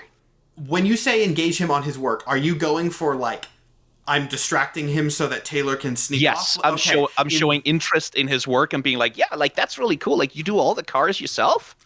If it is to that degree, you're going to need to make me a provoke someone check. Absolutely. Let's see what provoke someone is. That's superior. Not my best stat. But let's give it a shot. That's a 7, just barely. Woo! Okay, 7, just barely. So let's see. You know what? I get to choose exactly what this is going to be. So you don't gain a critical opportunity. That's probably what you're hoping for. But the DM, I get to pick. So you gain +1 forward against this guy. So what that essentially means, I don't know if we've used that term necessarily in this, so I will say it out loud for the benefit of the audience. +1 forward basically just means, hold on. It means like I get +1 to whatever the next roll is I do against them, I believe. Yeah, we're gonna treat it like that. Technically, it can come with a specific type of roll. This one don't. You get +1 to the next roll that you make against them within the scene. I should note, no loopholes where you can do this to a bunch of people and then come back a week later. You can't stack them. But yeah, so he starts talking. Oh yeah, we got a whole bunch of different stuff. You know, we got like some limos over there. We got fancy. We have some emergency services vehicles. Don't ask how we got those. I'm honestly not entirely sure. I think there's a tank in there somewhere. He kind of pulls out a tablet and starts looking. Yo, there's a tank? I gotta see this. Hey, dude, like, you just go look for your keys. I gotta go see this tank. Make me a provoke someone check, basically to get this guy to take you away without making sure that Taylor comes along. But yeah, you have that +1 forward. That's an 8, baby. That's an 8. He's like, oh, okay, I think it's like another layer. I think it's up. It's sort of on the other end because it's really slow. So, you know, we have it closer to the front near the exits if it has to get faster. It doesn't have to go through like 6 different layers of conveyors. And then shit, that's clever. Starts sort of walking away. Cool. Taylor, the guy who doesn't have triangulation on his room, are now alone in the hangar. Yeah, like Tom is gonna like as he's distracting guys, sort of point in like the right direction, like that way. Like, okay, I just head that way. That's interesting. That way. You head that way, and you find just like a door at the back of this place that does seem to have a little key card slider thingy, and it is locked. But you can see it kind of goes, there's like a gap in there. It goes to a hallway, which you can't really see much in. It's like parallel to this place. I text Tom, and I say, can you shadow step me a key card? Good question. That's going to be a hell of an Unleash Your Powers check. We're gonna get in trouble. Yeah, this is going to be. I'm so glad I told the other people to take off their headphones, because then they're going to be like, "What the fuck did you do?" So, does he have like a key card hanging from like a thing or something? Yeah, sure. We'll say that you can, also, before I make him do something this drastic, I assume the door doesn't have glass I can peer through or anything. The door does have glass. I should have maybe been more clear. The door does have glass that you can look through, but all you can see from where you're standing is a very nondescript hallway. From all you can, it's just like a back maintenance area. It does not look particularly interesting from what you can tell. Got it. Okay, then yeah. I'm gonna need a key card. That's why I tell him. All right. Yeah. if you're gonna do something fancy, that's an unleash your powers check. Yeah, like I think like as this guy Tom is like getting that, it's like, oh yeah, and it's like pretending like it's nothing, but he's like sweating bullets at this point. It's like, shit, fuck, I'm not a fucking pickpocket. How the fuck do I do this? So like as this guy's showing me like the vehicles, like Tom is gonna like, oh shit, that car looked like the one my dad used to have, and like he's gonna like point in the direction of a car that's somewhere where there's like a convenient deep shadow, and like run over there. And as the guy follows, he's going to try to surreptitiously use like a shadow tendril to just like pluck the key card off the guy's. All right, this is going to be an thing. important roll. Holy smokes. Real important roll here. Heart pounding. That is an 11. Ooh, Hey-o. great Let's go, baby. success. Go hero. Yeah, I mean, you're at the okay. Do you have a specific way you want to describe this? Because I got an idea if you don't. Yeah, like Go for it. Absolutely, I want to hear it if you have an idea, because I was just thinking pluck it off his belt. Oh yeah. So you sort of just like pluck this thing off of his belt and kind of like tuck it behind you, and then on the other side of this place, Taylor, you're just kind of like standing there awkwardly, hoping that nobody notices you standing next to this suspicious door.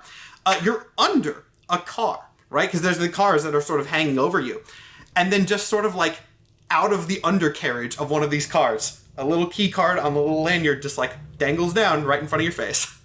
Score. And I grab it and I scan it. Click. Door opens. Run in. Gotta be quick. Okay.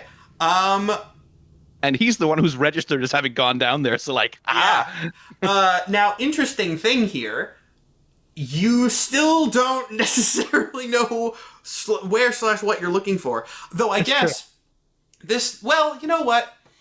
he has the cardinal direction at least. You have the cardinal direction. Mm-hmm. You find that this hallway is very long, right? Mm-hmm. It's very long and it's very nondescript for a while. There's like some pipes, but it's not even like an industrial looking hallway, right? It's not like back rooms. It's just sort of a white hallway. There are some pipes leading around. There's a lot of electrical cables. For all intents and purposes that you would see, if not for the fact that Tom had directed you in here, you would assume that this is like an electrical maintenance corridor for the very complicated system of car vending machines that you have up there. And that is probably what it is in some capacity, but there's also more than that, because if you go all the way down to the end of this tunnel and you take a right, the area opens up a little bit, but not much. As you see, kind of buried within the bowels of the hero complex here, another like longer corridor kind of opens up with larger doors, all made of very heavy looking metal on each side. Seems like this is some kind of holding facility. Yeah, for sure. And that is why I had Mike take his headphones off, because Danny was looking for those earlier and didn't find them. I'll remind the audience. Cool. Do they have glass that I can peer in? These do not. They don't even have glass. No. Fuck. Any more specific information, of course, you're going to have to do an assess a situation check. I should also say, this there's several of these. There's probably like, the kind of like stereotypical sort of prison block look, where it's like there's a sort of area with the cells, and then there's like a balcony, and there's cells on the top as well. Yeah. It looks very much like that. It's not as like dingy and sort of ominous as a prison, but for layout purposes, that is what you are looking at. There is another door on the other side. Okay, and nobody else is in here? Nobody else that you can see. There might be Nobody- people. These might be people in these the- cells in are the- all closed, but there is Yes. nobody else immediately apparent. Okay. I'm going to shout Mason. Okay. Don't think you're going to get a response from that. Okay. Is there any noise in here? Are any of these cells making any noise? This is going to sound a little bit weird for what it is, but make me an assess the situation check for that. Okay. I will do that. Assess the situation. Superior. Flat roll. 7. 7? Okay, yeah, that's enough of a success. If you listen really carefully. You can hear noise coming out of one of them. There might be some level of noise in the others as well, but these do seem to be soundproof, it's kind of hard to tell. That's why I had to do the assess the situation. I'm going to head to the one that I can hear, and I guess see if it gets more discernible as I put my ear to it. Yeah, not enough. There's definitely it sounds kind of like somebody talking, but you can't make anything out. You're pressing your ear to a heavy steel door. Do I open the door?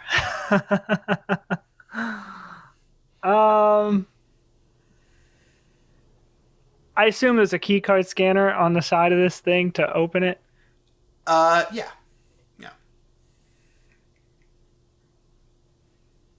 I open the door.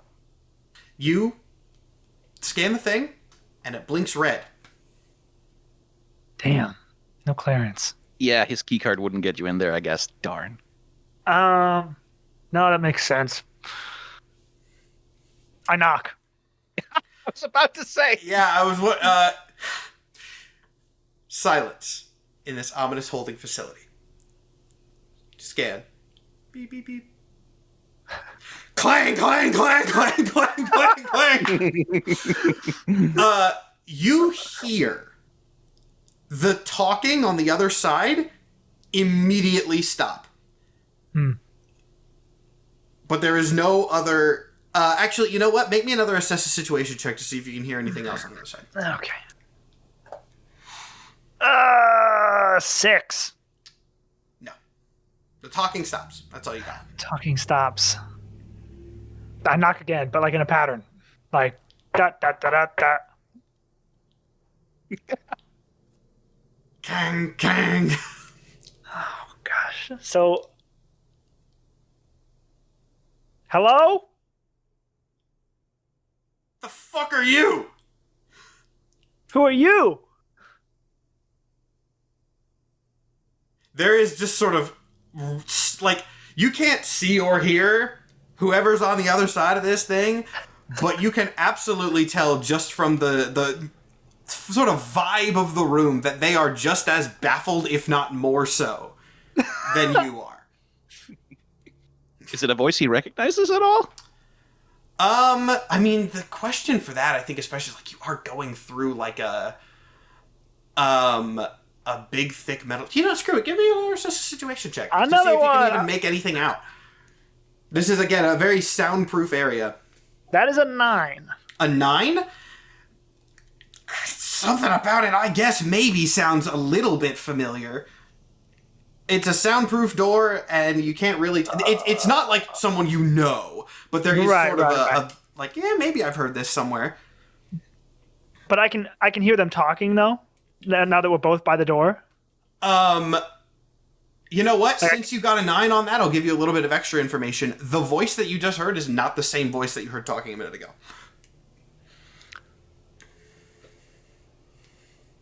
Okay. I guess I ask, how'd you get here? I was brought here. For why? Because you don't know already? Who is this? I'm asking the questions here. Tell me why you're here. Provoke someone. Oh, fuck. I'm not that good at that, I don't think. It's superior still. Okay. I need a good roll, please. 8. So, you're just saying, I'm asking the questions here? I'm asking the questions here. Why are you here? Why are you here? How long is it in the... we're at an hour and a half. Screw it. You hear a clanking on the other side. It sounds like the door opening. And after a second of that, this large metal door creaks open on the inside, and you are greeted with the hulking 9-foot form of Captain fucking Kraken. Oh, I knew this was bad news. Yep. Hey, let's go to break, everybody. That seems like a great time to do that, and then we'll pick up with the other two once that happens, huh? Perfect. Okay. All right. We'll be back in a minute, everybody. I cannot believe we got away with this. Oh, this is... Sure. Hey everybody, this is Matt with the commercial break for Power Play Episode 4. We are basically just going to speedrun the announcements today because everything is pretty normal, and then there's one especially cool one at the end that a lot of people have been waiting for, so that's the big one for today. Announcement number 1, as always, we have a Patreon, patreon.com/the D&Dorks. There's a lot of fun content on there. You can get after shows for every episode, early access to the episodes, and access to our exclusive Discord server. We've gotten a lot of new subscribers since Power Play started, so thank you to everyone for that. Our charity events benefiting the Heart Foundation are still on for the 18th and the 25th. Those will again be hosted on my Twitch, twitch.tv/SirSuperhero. Come out to those if you can. It's going to be a fun time, and we've raised a lot of money already. The merch line is still on the way. I would expect it around episode 6. It might not be the exact day that episode 6 releases because there's a lot of moving parts getting the art together on that, but it is still in the works and it is coming soon. But speaking of art, that's what the big announcement is because we have our first winner of the fan art contest to announce. This is the winner for episode 1 of the contest, which might feel a little bit late given that we're on episode 4 now, but remember that each submission window is open for 2 weeks, and these commercial breaks are pre-recorded, so 3 episodes out is the earliest that we can possibly announce them. Anyway, without further ado, here is the winning submission for episode 1 by SleepyWriter06 on Tumblr, if you want to check out their stuff. For anyone who did not immediately recognize it, this is a tribute to Amazing Fantasy 15, which is the first appearance of Spider-Man, and I knew it was the winner immediately because of the level of detail that went into making this look like a comic book cover. Even the little release date stamp that's on the top half there is canonically the day that the first episode of Power Play airs in-universe. If you want to submit your own entry into the contest and win one of the little Power Play prize packs that we have available, you can email those entries to my business email, which again is sirsuperheroms@gmail.com. Please make the subject line of your email Power Play Art Contest episode, and then whichever episode you are trying to enter for.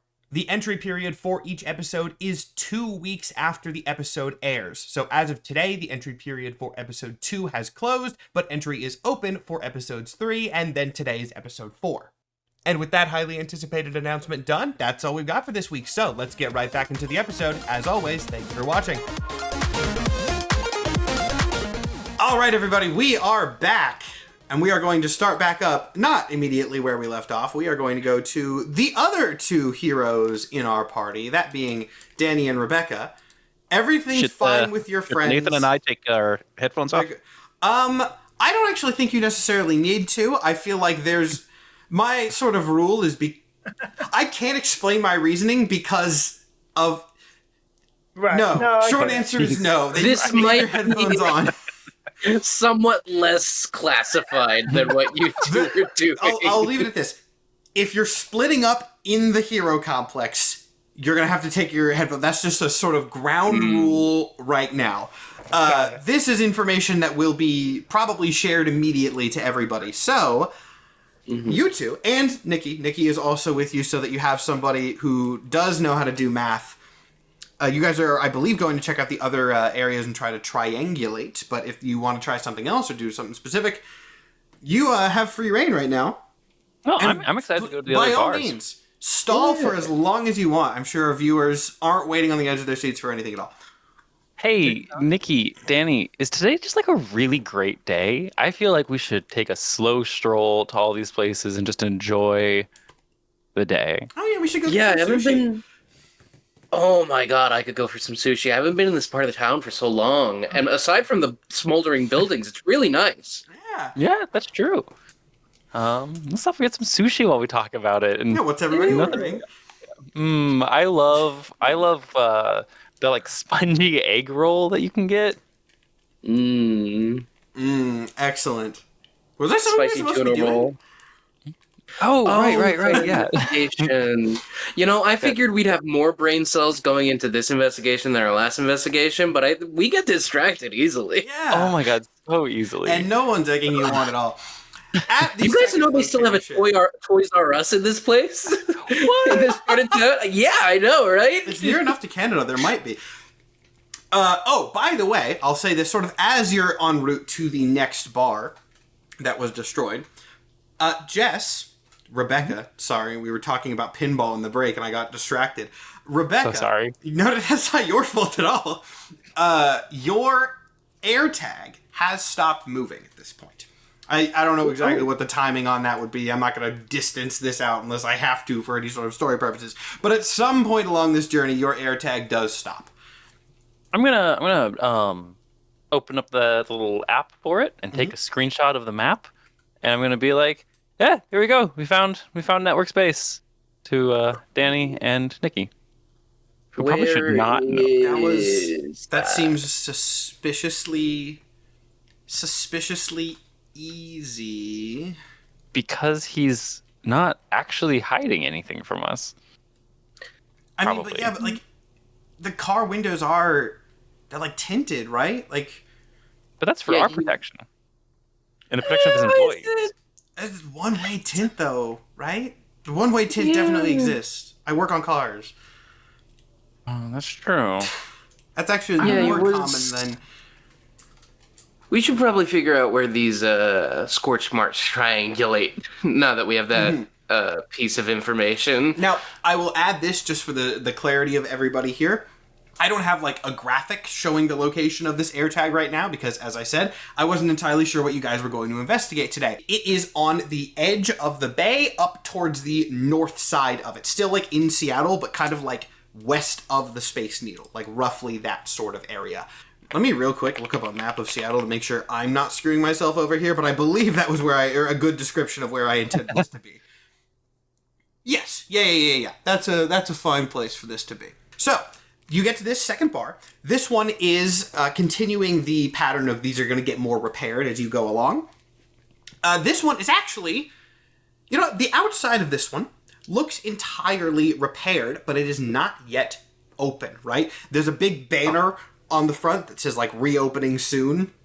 Seems like everything is at least set up on the outside, and they're just getting everything ready. There is no one here currently. There's some passerbys on the street. It's not like the street is abandoned, but there is nobody walking in or out. If there are construction workers, they're probably inside just doing maybe kitchen repairs or something, Okay.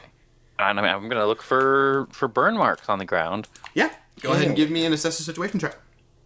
Right. I imagine they're going to be a little less easy to find since it's not as recent and might have been cleaned up a little bit. 5 plus, what assess the situation is superiority. Yeah. So 5 plus 2 is a 7. I got an 8. 7 and an 8. That is a success. You guys are able to find the marks again. They point in a direction. You guys have established that you know to sort of go in the opposite direction of that. I won't bother describing the exact directions of each one until we sort of get to the triangulation point, of course. But you do find them, and Nikki jots them down and does all the necessary stuff. Is there anything else you want to do at this location, or do you just want to go ahead and move on to the third? I think move on to the third. And while we're moving on to the third, I think this is a great time to have another conversation because no one's waiting on anything important. And I say, so Nikki, has Taylor made a move yet? Oh, there's no way he has. I've been talking to Taylor. but There's no way he's done anything. It's so funny to ask this. No, last night he confessed his love. It was a very passionate thing. He had like the boombox over his head outside our apartment. Did you not hear it? He was hiding it really well. Yeah, wow. He would be so weird today if he had done that, I think. Yeah, no. He Well, hasn't said weirder. Okay, cool. Well, let me know if he ever does. I feel for you, girl. I won't. I won't have to. Do you have any, interest in Taylor? I mean, he seems cool. I don't know him too well. I just know him from work, but, he doesn't talk to me that much at work. Well, he wants to, but he's super scared. Yeah, but You know what you should do? Super scared. he's got to do You it sh- though. He's got to do it. That's what I've been saying. You should corner him and just wait for him to talk to you. Like back him into a corner and stare at him Yeah. until he starts a conversation. I think I love this idea. that Don't his superpowers activate when he feels like threatened or something? I don't want to do that. He wouldn't feel threatened. He likes you. Plus his powers do like what he needs to do to get through the situation. So maybe he would like get courage powers. This is going to a weird place, Rebecca. I'm just What if we gave him drinks? Would he get more confident if we gave him drinks? Oh, We did have those we tequila should- shots. We should get Taylor drunk. Yes, I want to see drunk Taylor. I also want to see drunk Tom. Oh my god, I have a lot of trouble reading that guy. People in general, but that guy specifically. He seems so cool sometimes, and then he just shuts us all out. Right?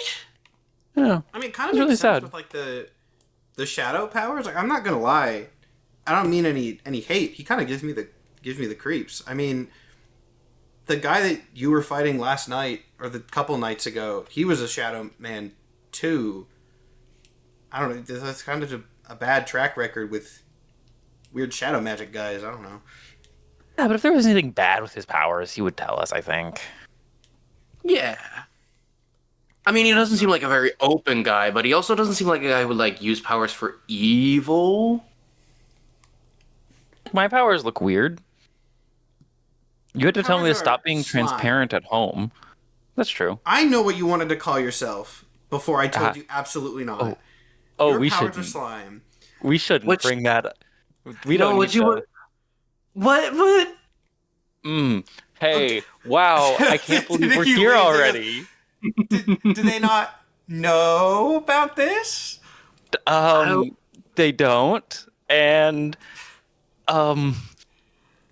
I think this is probably like Google has gone, or Rebecca has gone from her like I'm such a cool hotshot famous superhero to like how she was that first day in class, where she's like less gooey, more tightened up, just suddenly so nervous.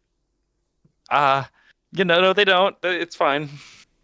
Rebecca, we're friends. You can tell me your your Well, beta superhero name. Nikki kind of shoots a glance at Danny and is like, also, she dresses like a circus bear, so no offense. It's a good gimmick. It's a good gimmick, but I think she would vibe with it. I'm wearing a gimmick from the freaking 1800s. You can tell me whatever. you have to promise not to tell the others, okay? Absolutely not. Yeah. We're girl talking right now. I'm not going to tell them anything we say here. I was gonna call myself gender fluid. Cause No, it's a good name. No, it's clever. You're laughing. You're laughing. It's clever. It's a little silly, but it's clever. It was good. Silly. It was funny. I still told her absolutely not, though. I was Yeah, gonna that go was with it, but then I got nervous the first time somebody asked me my name because I was like, what if it's a bad name? And then I just said Goo Girl, and they asked if I said Google, and that's how I went viral, having to correct somebody on my name that I wasn't even sold on because I came up with it on the top of my head. Well, if you went with gender fluid, you'd be going viral for completely different reasons, I think. And I don't know if it would have the same staying power, you know? Yeah, Google Goo Girl's works. better. Google. But at the time, I was so sad. Yeah. Oh look, two more dots to look for. I can't believe we're here at the bar, and we'll never speak of this ever again. Rebecca, the bar certainly locked not. down. She's just standing in front of a different bar. Different like, bar. looking This at is the- not the bar. Notably unburned bar. Notably unburned bar. But that's Wow, they were actually put a it so great fast. transition. Because the third bar is notably unburned. This is the first one, and it looks like the repairs have pretty much concluded. This one is reopened as well. So there are people walking in and out. Obviously, it's not super busy because it's not like late in the day yet. But this place is open and active, which might make investigation a little bit harder. So I mean, the circles have all been like right by the entrance, and I'm worried that that's been cleaned away. But It does look we like hope- it has. Yeah. I'm gonna assess the situation just in case, to see if they can see anything, like they cleaned it too good, and now I can see where the cleaning marks are. But Or I'm not like you holding can my see breath. where it's been painted assess over. the situation. I might ask a different question other than did they clean it so good that there's now reverse burn marks? Oh, that's true. That's I have probably to. not something that's I gonna have get you to too much. do this a little differently, don't I? I need to actually pay attention to what I'm gonna say. We could. Yeah, this isn't just a perception check. You gotta ask something with these. Oh yeah. I'm gonna ask. I'm gonna roll and assess the situation, looking for anywhere that there has been no notable paint, any kind of change in pattern on the ground where it looks like some work was done, because I want to look for any remains of other jet propulsions that they maybe didn't get on the walls, on corners, etc. If there's anything by where the foot marks would be. And I'm gonna ask, what here can I use to X? And X is what here can I use to triangulate Ignition Girl? And my roll was a 10 plus 2 is a 12. Well, I a don't even max need to roll, but I'll roll. is very good. I'm gonna call you out slightly for the cop-out question of how do I solve this puzzle, but then you did roll a 12, so I guess I can't call you out too. I could do a question. I can do a different question. No. if you want to, It's a 'cause I'm trying to be valid very one. It's a valid prescriptivist. one. It's not My enough that I'm gonna veto. My client used the exact phrasing in the book by the letter of the law. She is Yeah. completely within her right to ask this question. Yeah, Exactly. I just that, got told to ask it acquiesce. what's in the book. I will acquiesce. Let's see. See, the good thing about that is it's so specific that I can, maybe give you a sort of non-answer if I want. The answer could just be no. But Because if the answer is nothing, then that's totally valid. That is And the answer. I'm This actually so place- secure in a nothing if I have a 10, because Okay, that means there's nothing. Since you got a 12, does not look like there are going to be any physical signs of this. You might be able to find a way to triangulate her, sure, but that's not going to be done by burn marks like you did at this point. You're maybe going to have to find, some sort of... I say this so specifically because you got a 12. I would not be giving you this otherwise, but maybe you could find, camera footage from something, a security camera or a phone or an eyewitness account. Anything that can get you a rough direction is enough, right? Should we go in and talk to somebody? They seem open-ish. They do, but how are we gonna convince them? Because we're kind of just civilians right now. I could That could change Transform. so easily for Goo Girl. Yeah, Okay, yeah, fair I've enough. got the G-shirt on underneath my hoodie. Just no jacket. It's fine. That's so smart. All right, let's do Thank it. I'm gonna I'll go to the hero overlay for everybody. I'm gonna step into an alley and suit up, which is just taking off my hoodie and then being green, and then Taking turn off my around, hoodie and then being green. and I'm just gonna walk into a bar as Goo Girl. Okay. Are you going by yourself or are you going with your civilian friends? I think I would not think twice about going in with my civilian friends if they came in with me. I'm not that good at secret identity. Yeah, I maybe should have clarified that I was sort of asking that to the group and not necessarily just you. Oh yeah, what I'm saying is just whoever's going with me, I'm not stopping them. Okay, cool. Would I go also say- with? I feel like I probably would go with, because we are so in the swing of palling around here and also doing the mystery. I don't think Ring Bear would think twice about it in this situation. I was going to have Nikki go wherever Danny was going because Nikki doesn't want to be awkwardly standing outside the bar by herself. So everybody's going in. You enter this bar. It's not super crowded, but it takes about 3 seconds for someone to be like, "Oh my god, is that Goo Girl?" And then, immediately you're swarmed by everybody there. I'm playing your security. I'm playing crowd control. All right. No pictures, please. Well, Hey. pictures if you want to post them, but no pictures. Pictures are fine. I'm just here doing some investigation work, and I was hoping I could talk to owner, bartender, or anyone else who was here when it burned down. We're working on catching Ignition Girl still. The guy who shouted out, "Oh my god, Goo Girl," raises his hand and goes, "I'm the owner." Perfect. Were you here the night your bar burned down? I was. Awesome. Did you see Ignition Girl at all? Like, catch any glimpses of her? I did not. If I had seen her, I would have made a police report, especially after, she was all over the TV. But when you say that, somebody else on the other side of the bar, a woman kind of perching goes, well, actually, you know what? She didn't say anything. But you do see a woman on the other side of the bar who did not walk over, kind of like look over, and then look back at her. Like she has a reaction to that name. Okay. I'm going to go talk to that woman, but in the meantime, can you do me a huge favor, sir? Oh, anything. I imagine you were pretty well involved in knowing what the damages were here, et cetera, et cetera. Do you have any pictures of just outside your front door after it burned down? We're looking for some very specific scorch marks. I think there's like police report pictures that I also got. I'll have to go check. Yeah, if you could grab those, that'd be so awesome. And before you go, just like, do you want to snap a selfie for your bar's socials to like get some people in here and help recoup the money that you probably lost from being closed and stuff? Oh yeah, absolutely. Anything for Google. I'm a #1 slime ball. Hell yeah, slime balls. That's what the fans are called. I was gonna go with goons, but slime balls is so much better. Thank you for suggesting that. Oh yeah, that's been all over Twitter. Have you not seen that? That's what most of us are calling ourselves. Slime balls. Let's go. Guy, Danny leaves out to Nikki. She was gonna go with goons. He's like, she's not good at naming things. We kind of established this. Okay, Never but like, let does she women know? name anything. I guess not. Do I know what? No. Nothing. All right. Goons do the same thing that they have always been. Well, You're all right. superheroes. You fight goons. That's all it means. Yeah. Come on, let's go talk to this lady over here who clearly recognized Ignition Girl. I would say that's probably too loud for. Yeah, when you start walking over to this woman, she like gets up and starts walking the other direction.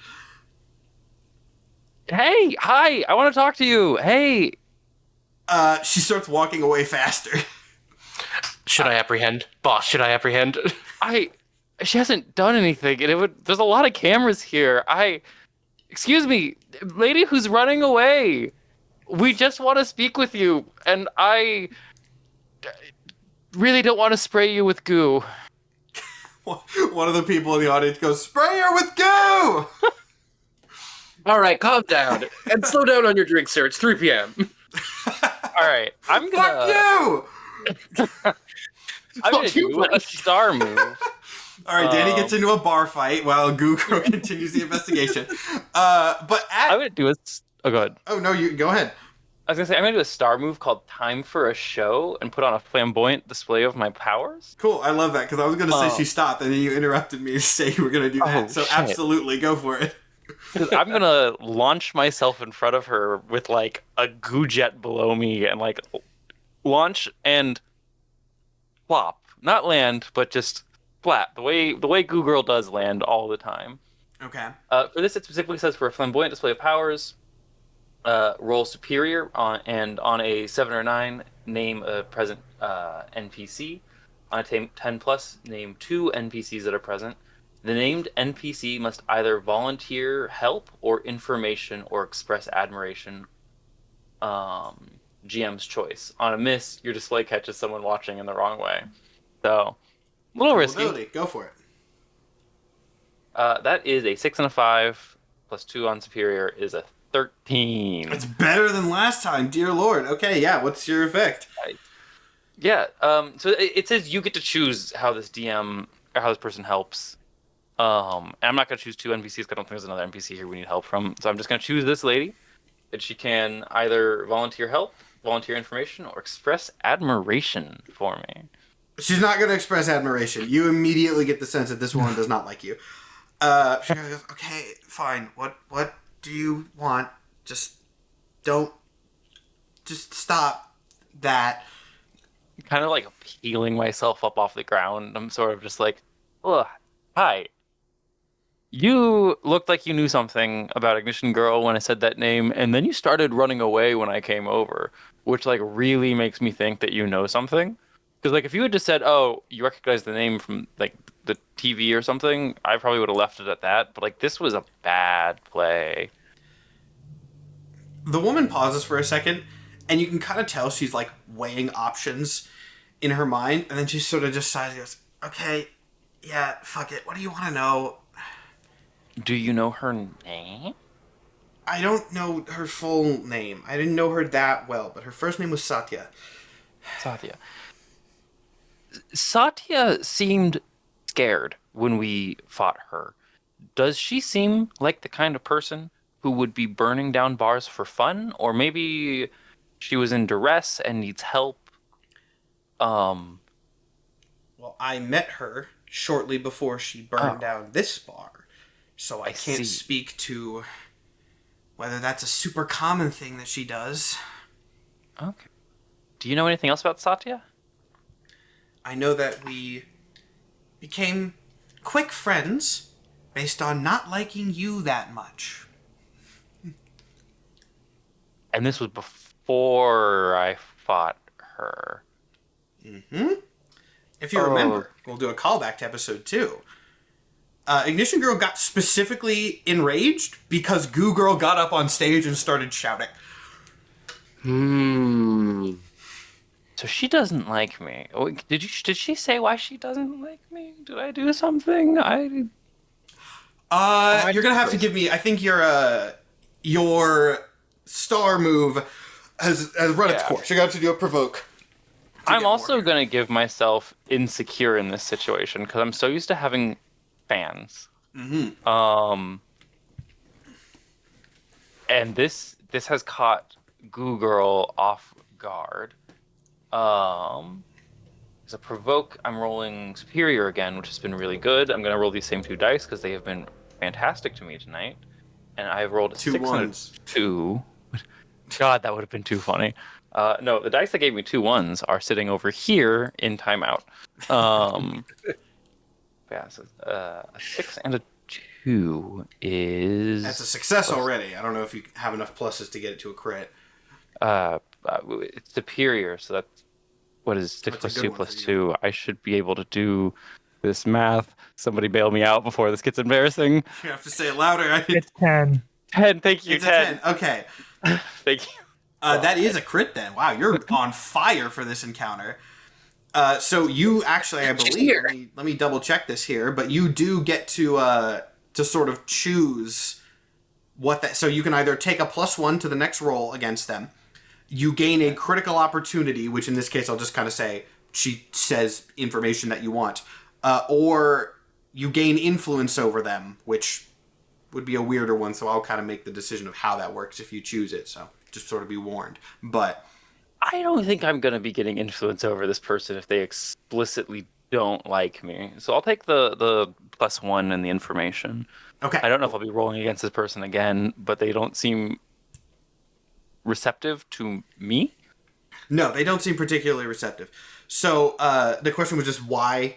Yeah, like why do you guys not like me? And what's going on with that?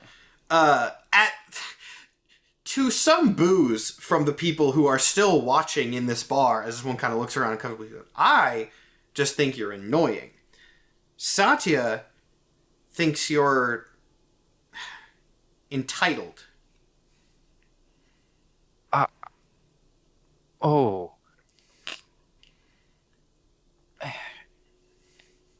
I mean, maybe, but annoying? Yeah. Oh. Okay. Did she thinks I'm entitled? Said something about, I don't know, getting... This was before I knew that she also had superpowers, I guess. She was pissed off. She kind of like thinks back. This was a few weeks ago, of course, for this woman. Yeah. But she thinks, I don't know, she was pissed off that you had powers.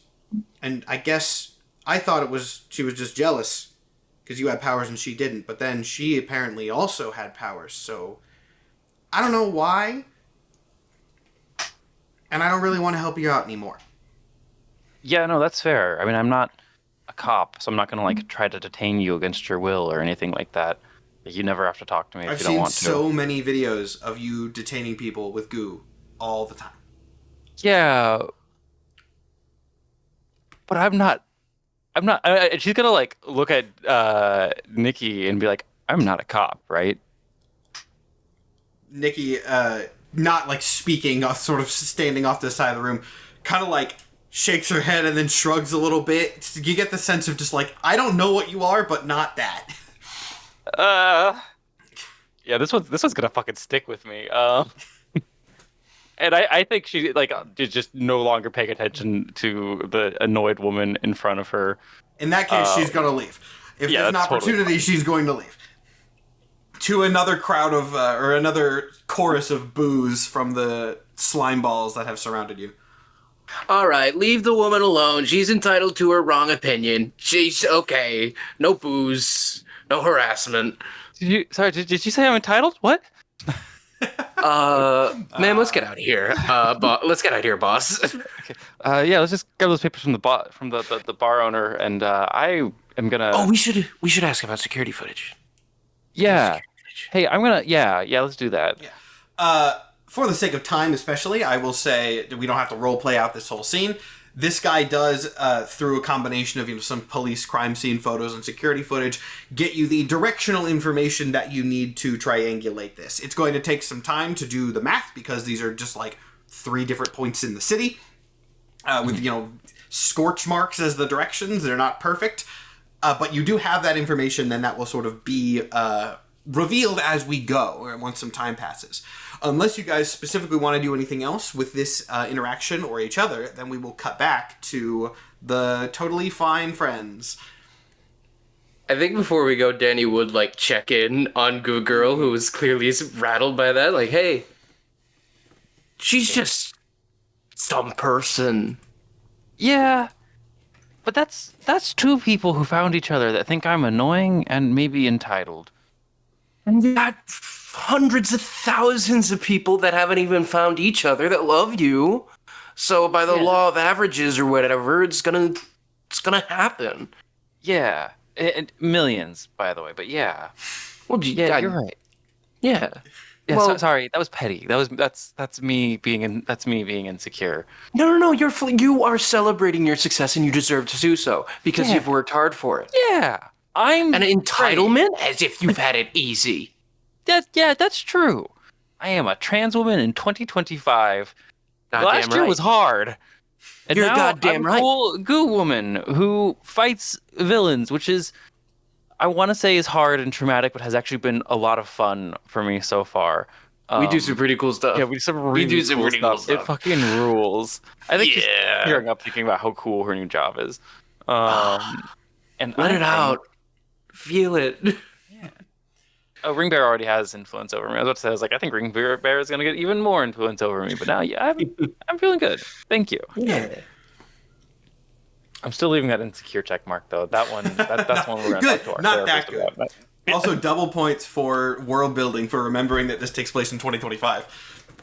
All right. Oh, yeah. With that, you guys have to take your headphones off again. Nice little interaction. Now silence or be silenced. All right, we're gonna pick Anyway, up. everything's cool with us, right? Like, we're fine. Nothing's happened. Chill. We're gonna pick up right where we left off, and I'm gonna give you some more information. Okay. TBD. Oh, Yeah. switch us back to the civilian overlay because hilariously, I don't think you guys are necessarily suited up as you're doing this. We didn't say we did. So, Shit, I you mean, might not neither of you recognize really it. need it. It's okay. Yeah. But you see this door open, and you are met with the gigantic figure of Captain Kraken. He is wearing the same thing that he wore when you met him. It seems that this is definitely tailored specifically for his massive and unconventional frame. His body plan is at least a little bit different. He still has the giant claw arm, but like the electric eel arm has been replaced with the tentacle one once again. It seems he prefers that. Give me a... You know what? You don't need to do an assess the situation check for this. You can also tell what that other voice in the room was. Because rather than being just a blank, empty nothing of a sort of jail cell, you see a small and modest, but surprisingly well-furnished little bedroom. And there's a paused TV that's just sort of sitting adjacent from the bed. Interesting. So, okay, Bro lives here. I'm going to give you, like, one chance to do something before it becomes Captain Kraken's turn again. And you do have to sort of decide quick. Now, I'm not saying he's going to power slam you into the ground right now, but he opens the door. You have a second to react. Cool. I think about the seed that Danny planted earlier in the day. It's actually fresh on the mind. Last conversation I had with her was about this seed. And Taylor isn't good at much, but he's good at this hero stuff. At least he likes to think he's getting better at it. And so in the heat of the moment, he doubles down. He goes, "Yeah, dude, why are you here?" Give me... I think there does need to be some sort... Give me a provoke someone check for that. I think that's the right call. Unless... you know what? I'll actually sort of let you decide this, because I could see this going either way, sort of depending on your intent. This can either be a provoke or a pierce the mask, but not just like... Are you trying to sort of scare him into giving information or freak him out into giving information, or is this like a genuine... Whichever you think is right in the moment, you can choose. Let me elaborate on all of what Taylor says. He goes, "Yeah, dude, why are you here? We needed you at Madison Park Beach tonight. Do you know what day it is?" Yeah, give me a provoke someone for that. If you're lying, give me a provoke someone. I'm lying. I'm taking what Danny told me and just trying to double in on it. You said provoke someone? Yeah. Okay. Superior. Flat roll. 8. 8. Ooh, okay. Yes. That is a success. So, I mean, I get to sort of choose what the thing is there, but I don't have to necessarily tell you mechanically. So, this massive dude, he kind of, like, as he's looking down at you, actually, you know what? He has his hand over his face, right? He just sort of has his other hand over his face ever since he opened the door. He takes it down, revealing his mouth gigantic. He has no nose, and he has this like huge, gaping, almost shark-like maw instead of a mouth, which makes this, I'm sure, all the more terrifying, but especially weird, because he doesn't necessarily seem to be trying to intimidate you in this moment. He does still seem as confused as you are. And he was like, "Okay, first off, since when are you on this level of things?" What does that matter to you? I didn't say it mattered. I'm just... Okay. I'm on the level now. Network put me in the loop.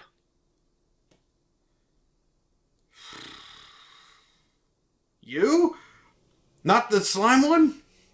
I kind of figured the slime one would sort of come over to this side of things at some point. DVD's just amazed that this is working so well at all. Kraken's not the smartest. He goes, I mean, what can I say? Maybe it's my boyish charm. He kind of ticks into like a narcissistic, like, okay, we got to like flick over into like, I'm meant to be here. He goes, "You left us hanging high and dry with nobody to save. And what are you watching? Is that reruns of Friends?" He looks back and goes, "It's How I Met Your Mother. First off. But also, I didn't get any sort of calls. I'm just waiting here, dude. If you were supposed to be the one to call me, then why didn't you fucking call me? You didn't get a call? You think I'd be here if I got a call?"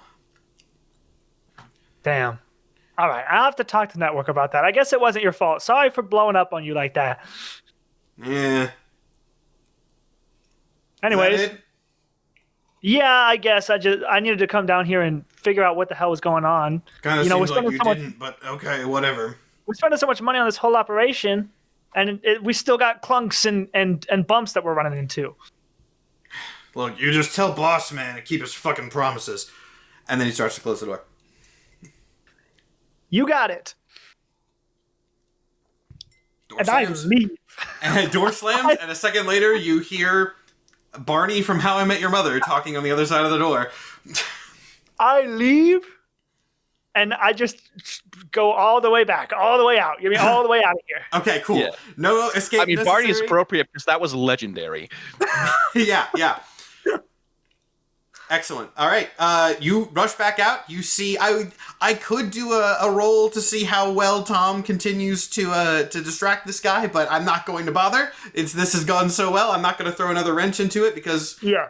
well, one way or another, wrenches have been thrown. So you head back out. Tom, you hear or see or whatever him entering the hangar again.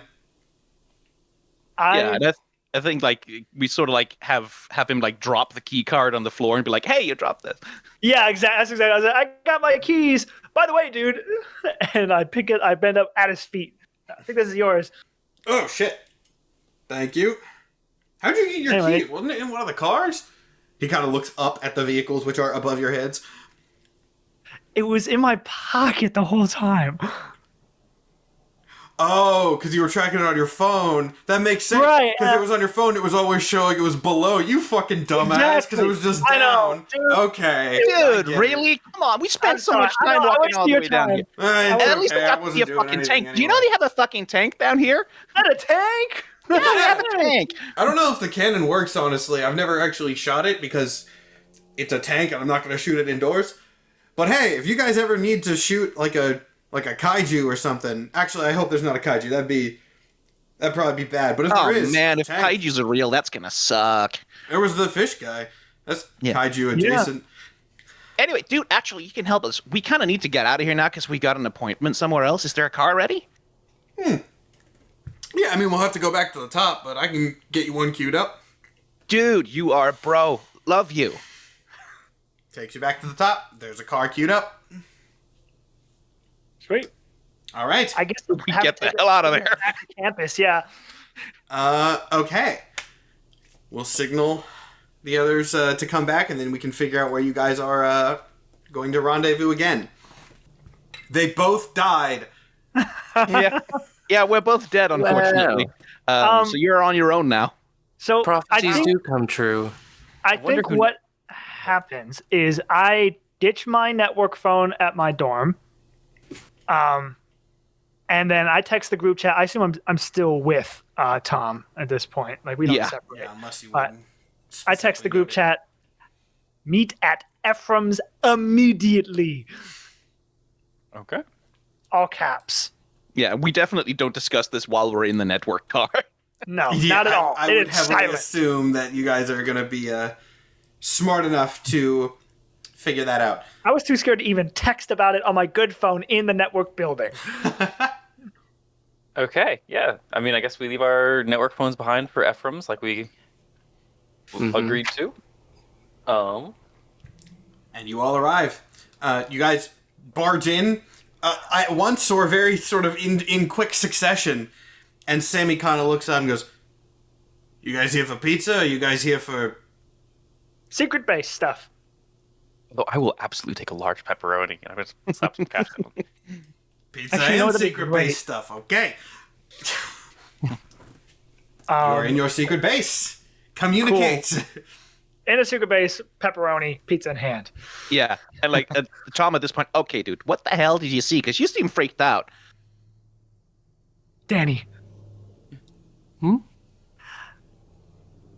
Carl, I did not know you were such a gardener. That little seed you planted? This shit's crazy. Okay. Me and Tom, we went to go check on Mason, right? Couldn't find him. But we found like we found something weird, like a room without light. And so we're like, oh, maybe they're trying to keep him awake. Let's go find this. And so we go. It leads us to the garage. I feel I should say, just in case it matters, room without shadow. It was the Oh, yeah. absent. Room That was without- the difference that you guys found. It was a room without shadow. That was how Tom was able to track it. Is there was no shadow in there, which is what made it sort of stand out. So we couldn't get there, right? It leads us to the garage. We lie to the mechanic. We say, I'm looking for my keys. One thing leads to another. We distract him. It leads us to a door. that I needed a key card, stole the key card. We're heroes. We do that shit. It was cool. Anyways, I get in, and it's like a holding cell. It looks like a prison, but like a bougie ass prison. You know what I mean? Who? I knew they had cells. I knew they had cells in That's there. what I'm saying. We didn't find it last time. Found it now. Hidden. You had to like walk through like the mechanics like special section. Anyways, get in there. All of them are soundproof. I shout for Mason. Can't find him. But you know what I did find? What'd you find? I heard talking in one of the cells. And so I knocked. And inside the cell was fucking Captain Kraken, dude. Wait, Danny He was punches the wall. He was living it up in there. He had a bed. I don't know about living it up, but he had a bed. He had a TV. He was watching fucking How I Met Your Mother. what? Good That take. sounds so old. I know. But How I Met Your Mother. I didn't know it was that dude. So through the door, I said, "Why are you here?" And then he opened it, and I was like, "Fuck!" And so I just pretended, thanks to your seed, I would have never thought of this. I just pretended like I was in the loop. I was like, "Dude, we needed you tonight. You had a job you're supposed to do." And he was like, "Well, I didn't get a fucking call," and I blew it off. I lied my ass off. I used all of my luck, and then I just left. And now we're here. And there was dozens of these holding cells. Who knows? There weren't dozens. I should say there were not dozens. There were Oh, how many were there? maybe 10. There was like a dozen of these holding cells. So who knows what else is going on? I only opened one. So does that mean Kraken is working for Network? He's certainly getting free housing from Network. And he says he waits for a call, and that he was really upset that he was just waiting. And he told me, like, make sure that Network keeps his promise. Ah, shit. Danny, You got like, a what the fuck problem? else happens in a wrestling storyline? Because I think you've got some kind of something. Well, this is usually the point where someone gets set on fire, but I don't know if we're going there. Unless Ignition Girl shows up again. So two. also not You already yet. hit it. Also, So we did already hit that beat. he did. We find he a did, secret father of somebody. Undertaker gong. he did God, briefly press me on how I was in the know. And, you know, like I said, I lied. But he did seem surprised that it wasn't Goo Girl that was in the know. And So so I'd be in the know. I don't know. But I would just Well, be, you know. I would just you be know why you careful. would be. Like, is Network trying to tell you, like, is he... He's Wait. not giving you, like... Sorry, Tom, I didn't mean to cut you off. Go ahead. Yeah, like, is Network, like, trying to recruit you into anything? Like, has he been talking to you? Not yet, but I'm gonna reveal another potentially shocking secret. When you all were talking with Mason the other night, and I was trying to distract Network, he did say I was his favorite. Damn. You're very brave to admit that to the rest of the group. I Yeah, respect that. thank you. I And it's now supported by alternative facts. Mm-hmm. I gotta say though, what if we bide our time, and if Network does invite me into anything, I can just be a undercover Goo Girl. I will, I mean, the only reason, I don't know how deep this goes. We've fought 3 people at this point. Thankfully, nobody's died. But how long until someone does? I can't be a part of a system that, Yeah, but surely if someone dies, that messes with whether you can broadcast it. that's Yeah, I mean, true. I don't get the sense that, like he was just trying to take hostages at the market, right? They just wanted Yeah. cameras. They just wanted eyes on. Yeah. But, I like, mean, it if is anyone's Goo Girl. gonna die, it'll probably be us if he finds out we know too much. Which, at that case, that What point's if? a moot point. What if we make it so he can't find out that you guys know too much, and in fact, we plant that you don't know enough at all? What if I leave this meeting and you all stay here, and I go talk to Network and say, hey, just want to let you know they all think you're super shady, but I trust you. They don't have anything concrete to go on, but they're sketched out, and just we Maybe- spy on maybe- him. You could He's go fine to on him and serve him his own dish. Don't call us out by saying we're sketchy of him. Just say, hey, have you ever thought about? And nobody has to know, but we could stage some of these if we needed the views. And you like pitch it to it like it's your own idea, and he'll be like, boy, do I have news for you. I think we might be getting a little ambitious for our first bit of subterfuge in this whole operation. I do like right the now, idea. I just want to know that like Kraken doesn't tell Network that you were there, man. Yeah, Looking at that's kind TV. of what I'm thinking about too. I mean, if I don't, he said he was just waiting in there, waiting for a call. I don't think he communicates that often. But the next time he needs Kraken, if he does, they might presumably bring me up. I don't know. That's why we got to get ahead of it. So we got to start lying to Network now. I'm so good at lying. Danny, you saw me at the hospital on the phone the other day. I got everything we needed from those people. You did. And I think a lot of that was skill. I think a little bit of it might have been luck. Yeah, that's fair, actually. Yeah. And like, Did seem too easy. I think we can't show even how many cards we're holding too early. I like the idea of you going to him, but maybe say, hey, our investigation came up with nothing. I'm losing a bit of faith in the team here. Is there anything you can tell me the others don't necessarily need to know about this Ignition Girl? What could you find? And if he's playing it close to the chest and we find out that we can triangulate to the exact position that this air tag ended up, we fucking got him dead to rights. And after that, fuck, what do we do after that? I don't think we can what do we do blackmail once that we guy prove into this? anything. Well, Like, we don't know who he is. Like, I don't think we can blackmail him into anything. We don't know what it Yeah, looks no, like. we really gain no extra power once we prove this. Fuck. that's why we It's got to like, spy on If him. he burns us on TV, like, He controls the narrative of everything. I've been on Twitter. I don't want that shit happening to me in real life. Yeah, that's true. I think we gotta get one of us on the inside. Once we have a little more control of the narrative, we can push him out. Also, let's work on unionizing his people who were all awake at 2 a.m. 2 nights ago. That's a great idea. That's such a good idea. I already have rapport with one guy. I called him Drawny. We don't know any of their names because they're like secret identities, but like, I can get Unitalks going. I'm glad to do that. Yeah. If we have a little more control over his people, we can turn the whole operation. So we just slow play it. Yeah.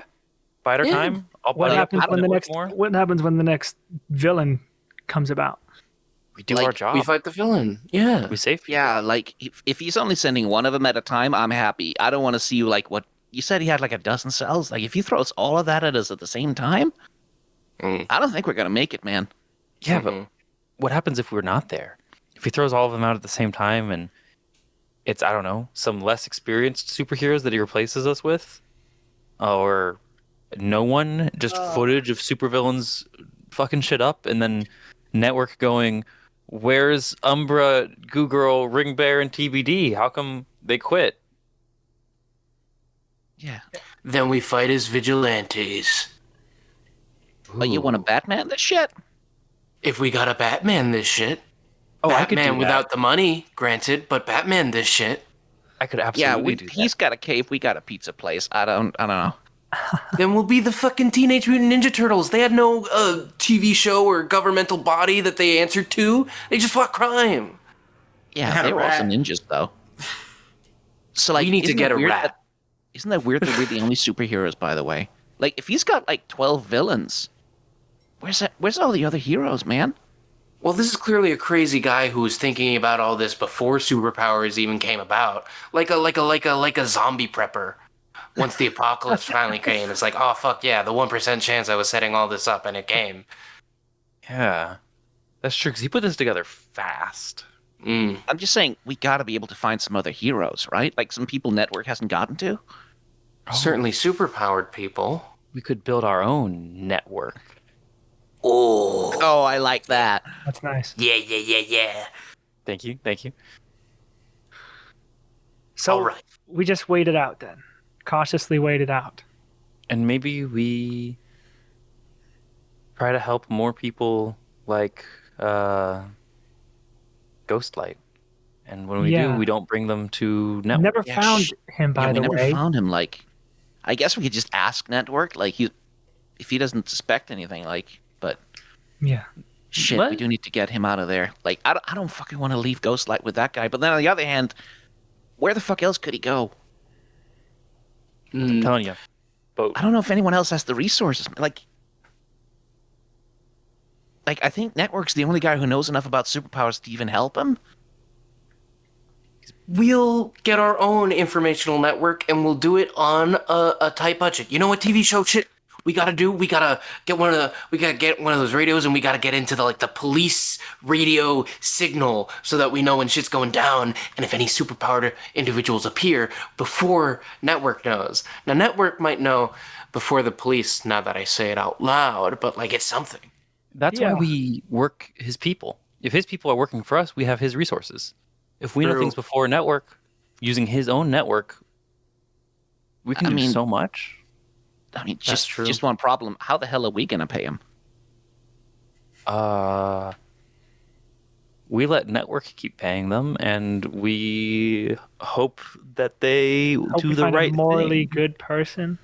Yeah. And if worse comes to worse, we seize the means of production by redacted.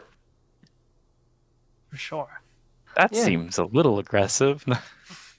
If it comes to it, I said. It's not my plan A, but it's Also, within the first half of the alphabet.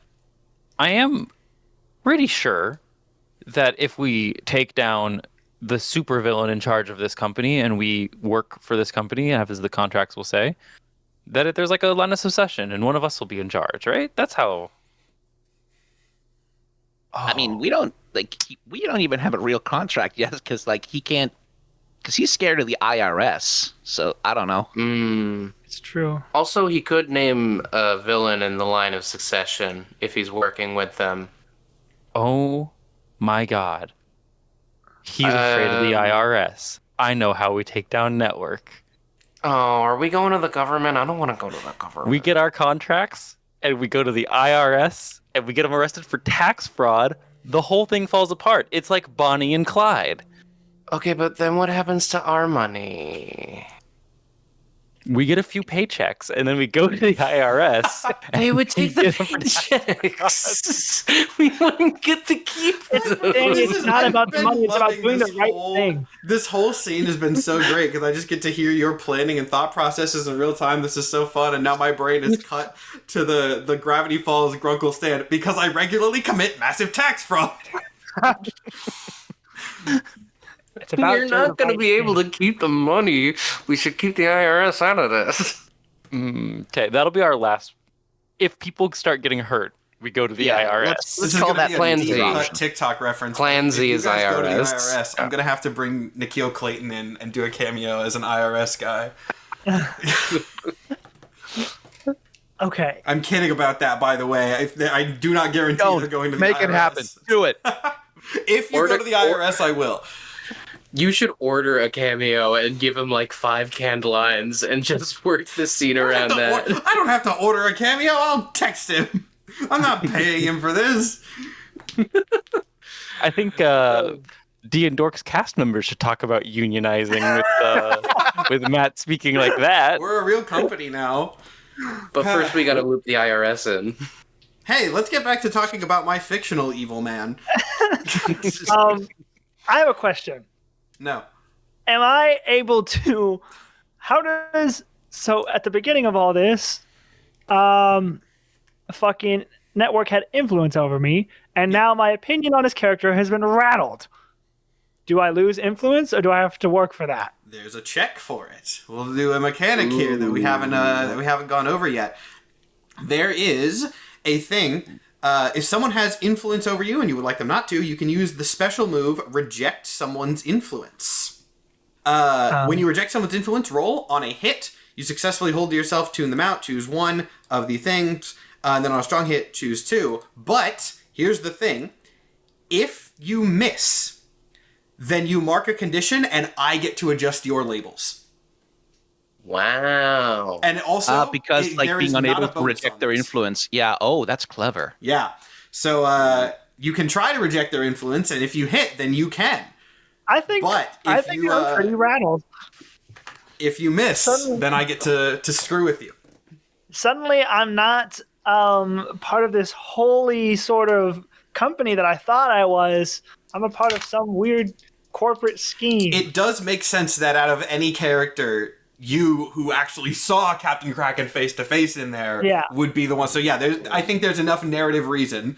I guess And I the should fact also that say this is very much one where there has to be narrative reason for it. You can't just try this Right. every time. But in your case specifically, TBD, there definitely is. So if you want to go for it, My brain went, let's say the worst case scenario that Danny was yapping about, and then all of it totally flew by with flying colors. Yep. Is really shaking all me. right. You So, get this is a no flat roll? bonuses to this. It is a flat roll.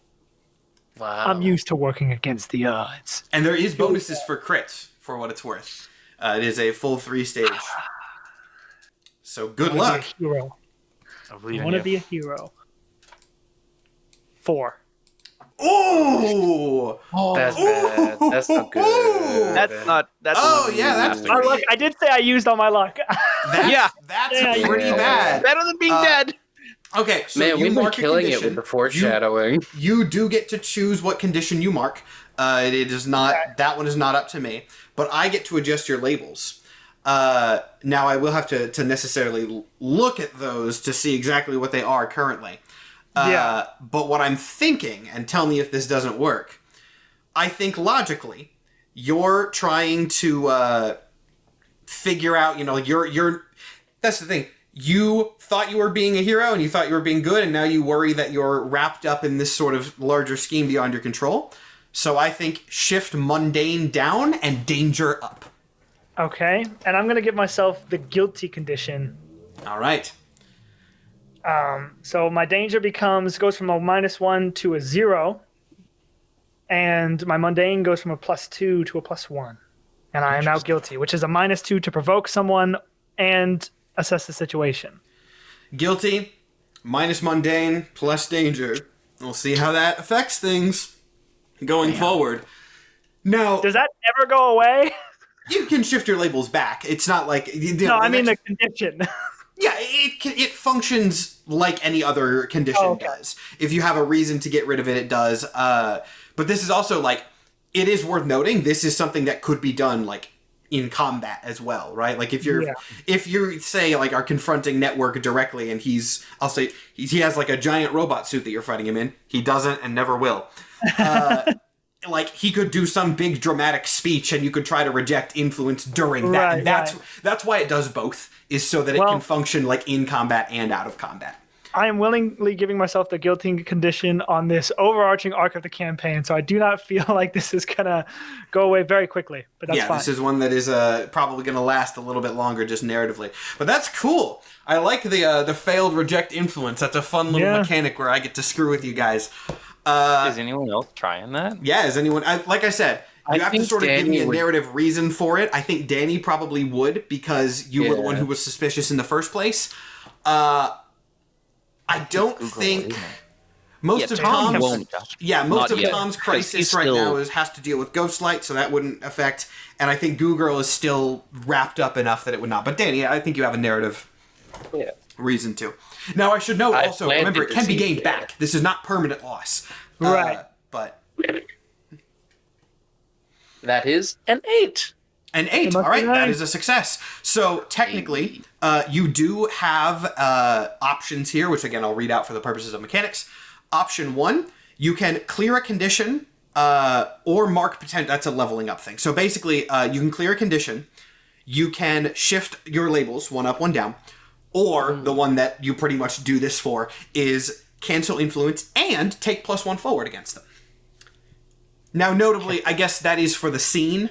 So I don't think you're going to have a roll against Network in this scene. So you I'm not going to just cancel the influence. Which, I mean, technically, if you'd rather shift your labels, you can do that. But I think you do this for the sake of clearing the influence. So. Well, I clear the isn't it clear influence and clear condition, which I don't have any conditions. It's not actually for reject Oh, influence. it isn't. It is one or the other. If you crit, you can choose two. I see. All right then. Influence is gone. Yeah. I am only influenced by Because the fact that he could TBD take and advantage of it Google. at any time and give you like a -2 or inflict a condition on you at any time is crazy. I like that a lot too. I feel like narratively this works out a lot because the one who was suspicious from the start is now lost influence, but then the one who's more impressionable is kind of trying but not quite getting there. It's I'm working just out. scared.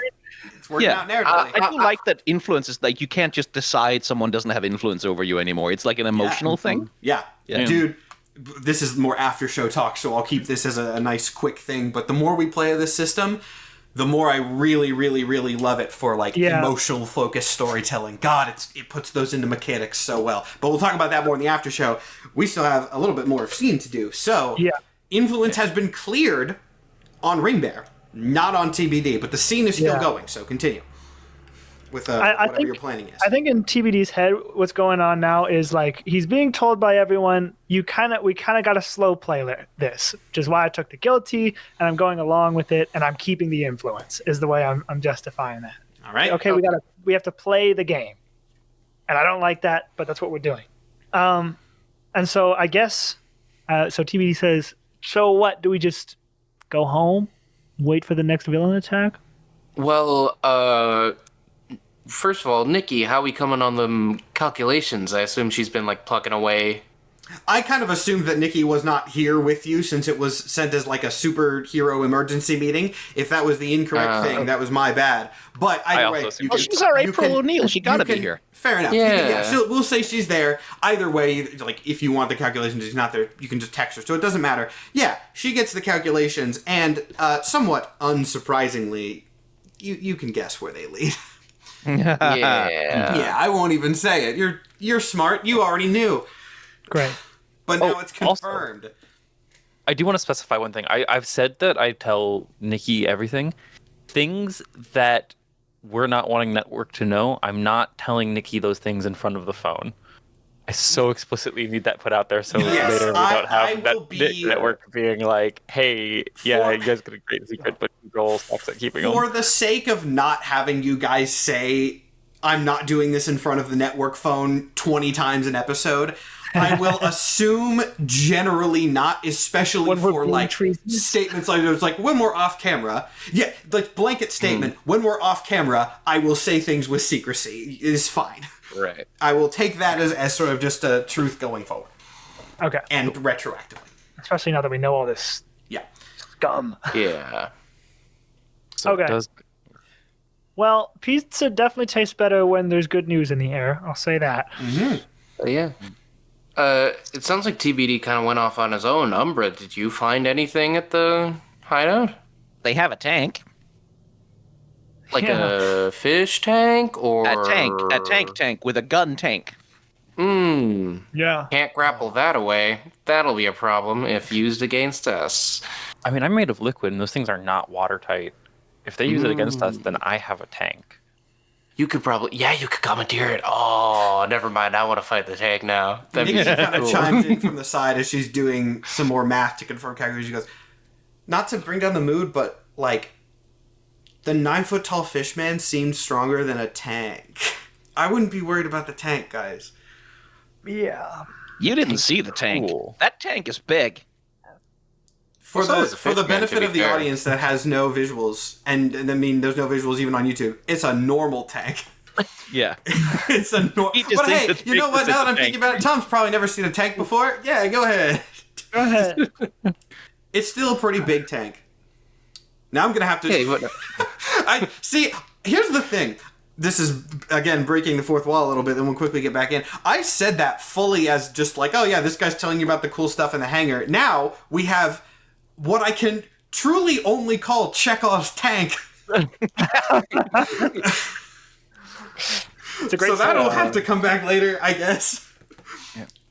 Chekhov's 30mm full bore battle. Yes. Man, I wish that part of me wishes we weren't doing the TV episode title gags, so I can call it Chekhov's tank, but maybe that's the after show title or something. Anyway, it seems like you guys have something of a plan going forward. I'm sure, some of you might want to have emotional scenes with each other at this point, but just from my note, your plan right now is, as it stands, we're waiting out the next superhero or supervillain attack and just kind of like gathering information as we go. You're not making any big plays. Picking away at the employee that we're already kind of friends with. Right. Maybe we can now do it with the mechanic too, after we had a good chat with him. So the plan is try to work your way up through the ranks, but not make any sort of swings at the boss yet. Yeah, keeping in mind that I've already told someone that I'm in on the loop. Oh, I kept it in mind. And so I'm just reiterating for my pals. It's in mind. That is a big hole in our plan. I'm not super in love with the waiting around, because one of these days I just might not show up to one of these missions. Well, then we know where you are, because we know where the hidden room is. I don't know if I can die, and I don't want to test that. I mean, look, that is a big hole in our plan, but like, there's nothing we can do about it right now, so we just gotta let it rock. Yeah, I mean, I guess we can assume that that Captain Crawfish guy, he's not that bright, right? No, he didn't seem that bright. He might not even remember I talked to him. He didn't seem that dumb, for the record, but he's not a genius. I'm talking myself up. Yeah, I mean, I guess it depends on how much How I Met Your Mother was keeping his attention. Was it an early season or a later season? Because I do think it kind of tapers off in the later seasons. So, and I can't believe I haven't asked this. Did he know you were TBD? Yeah, he did. Okay, like he saw you in costume and everything. Well, no, we weren't in costume, but he still recognized me. Oh, shit. So he is The hair, kinda, yeah. Maybe. So that means Network might have told him what our identities are. Potentially. That's a dick move. Oh, that's not good. He did officially recognize you out of costume. I will just note that, make that 'Cause, 100% if he comes after me, that's fine. But if they go after my family, man. Yeah. Okay. Hey, on that note, Ignition Girl might know all our secret identities too, and she hates me and maybe all of us. I mean, after that makes her. I can't imagine she's a fan. No, before the ass whooping, she hated me and maybe the rest of you. Am I entitled? To what? Don't even humor it. Don't even humor her. And you know what? She double sucks because she also knows your civilian life, so she knows you don't fucking have it easy. So who the fuck is entitled? Yeah, exactly. Tom is sort of looking between the two girls wait, hang on. Something's happening here that I don't understand. I mean, if anything, she's probably jealous because Network was already looking at you to be clearly the star of the superhero team. Maybe she wanted that spot. That makes sense. Right? Yeah, jealousy is an ugly emotion. It's an ugly emotion, and it is not on you. So don't even let it get on you. Because what happens when it gets on you? It absorbs. I do absorb things. You do absorb things, so let that jealousy roll off you. I love this interaction coming off of that, and then just Tom and Taylor looking at each other we almost died to a fish monster. Cool, yeah. Gang, this was great. I think that calls the meeting. I need some time to decompress. And so I think I'm going to head back to my dorm. Yeah, I'm going to go to my dorm, get ready, and then go patrol a little bit, I think. Solo tonight, like old times. Yeah, I'm sleepy. Yeah, Taylor, can I walk with you just for a bit? Sure. And with that, everybody goes their separate ways. Any interactions or scenes that people want to have this night? Yes. Before I move on. I figured as much, yes. Yeah, me too. But I'll let you guys go first. Yeah, all right. Tom is sort of following Taylor, sort of just walking next to him a little bit, and eventually he's like, hey dude, come over here. And pulls him to an alley. It's listen, you shouldn't go in the network alone. Not unless we're sure he doesn't know. Because Yeah. I wasn't planning on it. I'm not. I don't think I'm going to be swinging by anymore unless we get called for a job. Yeah, like listen, anything happens, call me first, right? Because I can get there. I can find you. For sure. You got it. Right. Yeah, just because. And like Tom is like clearly sort of weighing something in his mind. Like just because like, I talked to the guy, right? The other guy who saw the thing. Yeah. He says, like, Ghostlight showed him like his wife, who died like a year ago, Ooh. Brutal. and it's like the powers know something about like the guy that they're working on. Right. And when I saw him, because like he made, I trapped it in a cage, right, of like darkness, and then there was a version of you in there, and then I saw the other me. Mm-hmm. He killed you. Damn. And that's something you're scared of? Yeah, a little fucking bit, man. But why would you kill me? I don't Gross. I don't always have total control over this. Like it's not most of the time, right? Like, but sometimes it does stuff that I'm not, it can break shit. Right. So just Does it like don't, get? don't Does it get? don't go on your network without me, okay? Just Okay. like And hey, if you start having a moment when we're on a job, I'll just keep an eye on you. You won't. Yeah. I won't let you hurt anybody. it's not anybody I'm worried about. It's you, man. You throw yourself into danger like nothing, dude. Like it's Well, yeah. Gotta save people, even if it's part of a show. It's still a villain on the loose, or it's still someone in danger. Real lives are in the balance. yeah, just All right. Yeah, sure. For sure. And that's sort of the end of what I have. That was a very nice little scene. Yeah, it was touching. Jess, you said you had something you wanted to do Desperately as well. trying to connect. Yeah. Can I ask the other players to take their headphones out? Is that a thing? Boy, Yes, I'm intrigued. Okay. What have you got for me, Jessica? This is exciting. Yeah. So, I think on the way back home to the dorm with Nikki, Goo Girl is gonna be like, "Hey." It's like my idea wasn't bad, right? Like lying to network and like trying to get close to him and stuff, right? I mean, it seems kind of risky, but I see where you were going with it. Okay.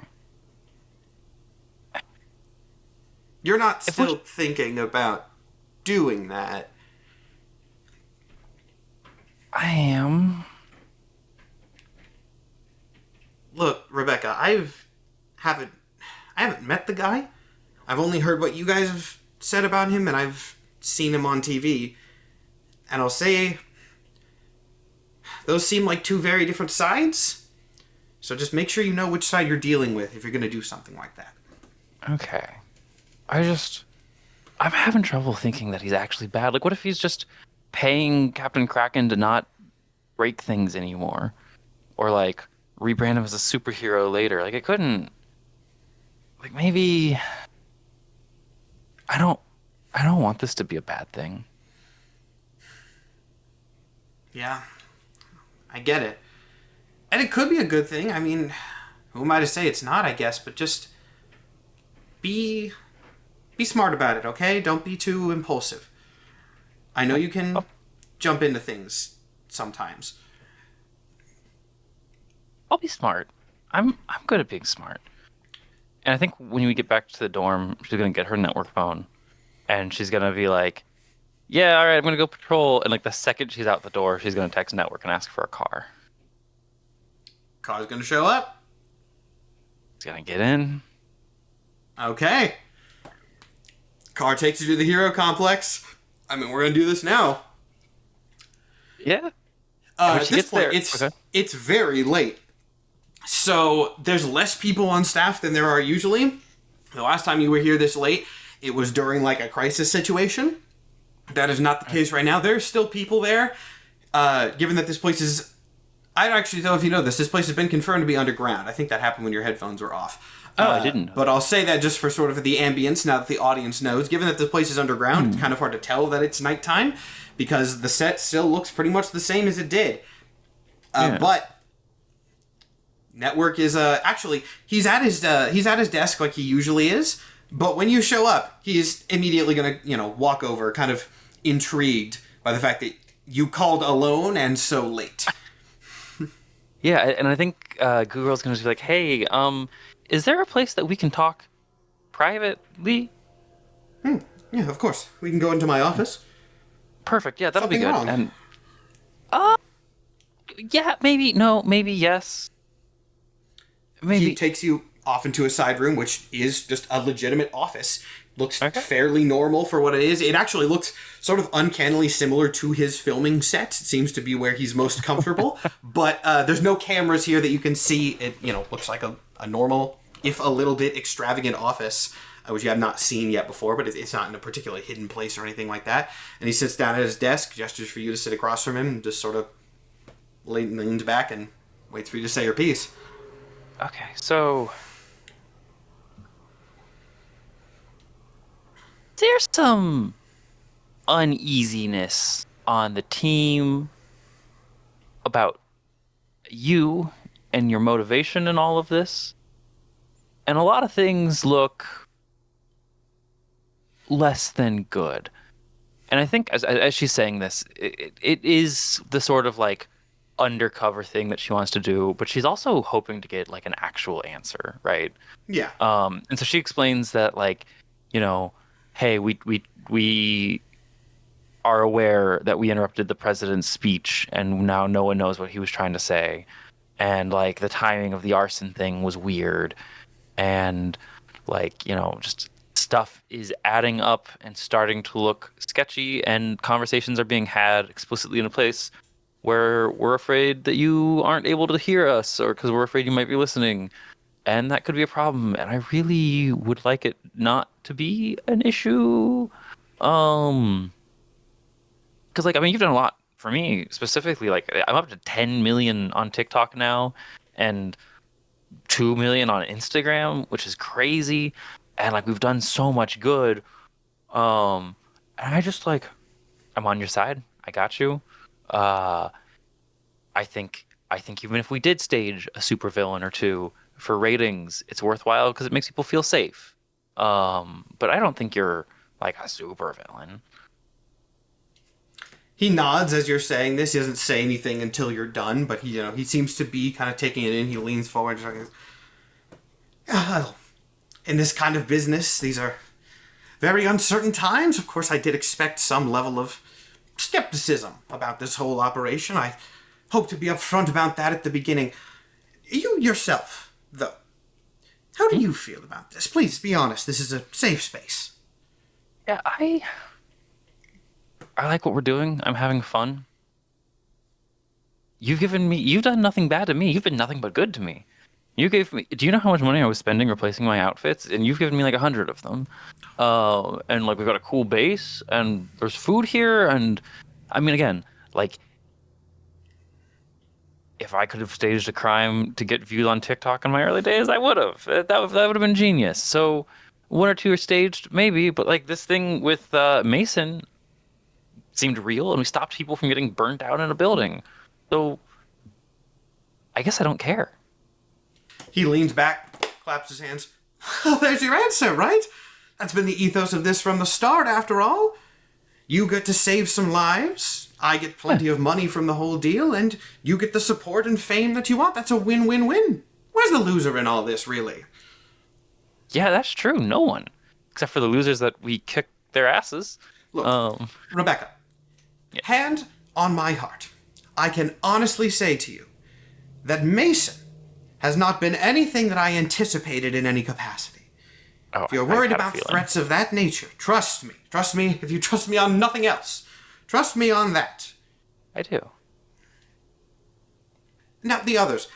I do hate to bring this up, of course, but you mention conversations going on outside of my purview. I'm not going to ask you to spy on those or give me any sort of secretive information. I would absolutely never. But, just for my sake, at the moment, are they planning any sort of action you're aware of? No, I mean, I asked if we should do anything, and the whole thing was, what can we do? Sit around and wait. Right. So, yeah. Exactly. It seemed like the idea of action never crossed anyone's mind. They looked at me like I was crazy. Good. Because let me make it entirely clear, it would be pointless.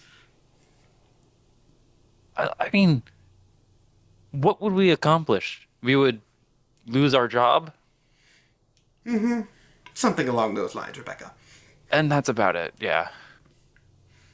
Thank you so much for coming to me with this. I'll be sure to take it into account. Yeah, and hey, I got your back. If you need anything, I'm here for you. That's why you're my favorite. I mean, thank you. I'll see you later, boss. See you. Keep up the good work. And, yeah. I think right. that's all I wanted to do there. Bring everybody back. What are we at? 3:11. Not including the break. I think we got time for one more little thing to transition us. Mike! Mike! Michael! I'm here. I'm alive. Hello. Oh, Hello. I should also say, I'm marking Ignition Girl as having influence over Goo Girl after finding out that she disliked Goo Girl beforehand and thinks that she's entitled, because that is a very specific insecurity that Goo Girl has. And even if we never see Ignition Girl again, That'll just sit there. I'm gonna be thinking about her at night. You know, that like 2:00 in the morning, you're trying to fall asleep, and suddenly you have that just like, oh god, that's Ignition Girl right now for Goo Girl. All right. Now, I'm going to put this out to the room really quick. Does anyone have any last things they want to do tonight? Because if not, we're going to skip a little bit and then do the sort of episode 5 transition. So everybody good? Yeah. All right. Yeah. Yeah, I have one thing before we end the episode, but that doesn't have to happen now. I will say if you want to do something before we end the episode, do it now. Yeah, it's not an action. It's more like an update on where Tom's powers are at and like what's going on with his playbook. Okay, cool. Cool. Tell us now.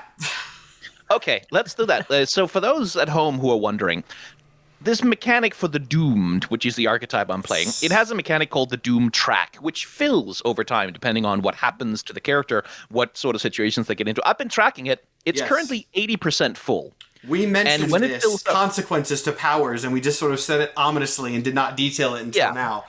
When it fills up, Tom's powers are going to develop. And after they develop a certain number of times, well, you'll find out. But they're going to develop. So, like, there's a change is a-coming if, like, 1 or 2 more things happens to Tom. He's going to learn some new abilities. And that's all we're I going to say swear to about God, if 1 or 2 more things happen to me, I'm gonna learn some new abilities. I swear to fucking God. I'm at that point. that? All right. Still. Now, you all return to your homes, or patrols, or whatever you're doing for the night, with the plan to just wait, try to gain some favor in Network's organization, see what the next villain attack is, and to sort of take things slow, be cautious, wait for the next move. And the next move might come sooner than you think.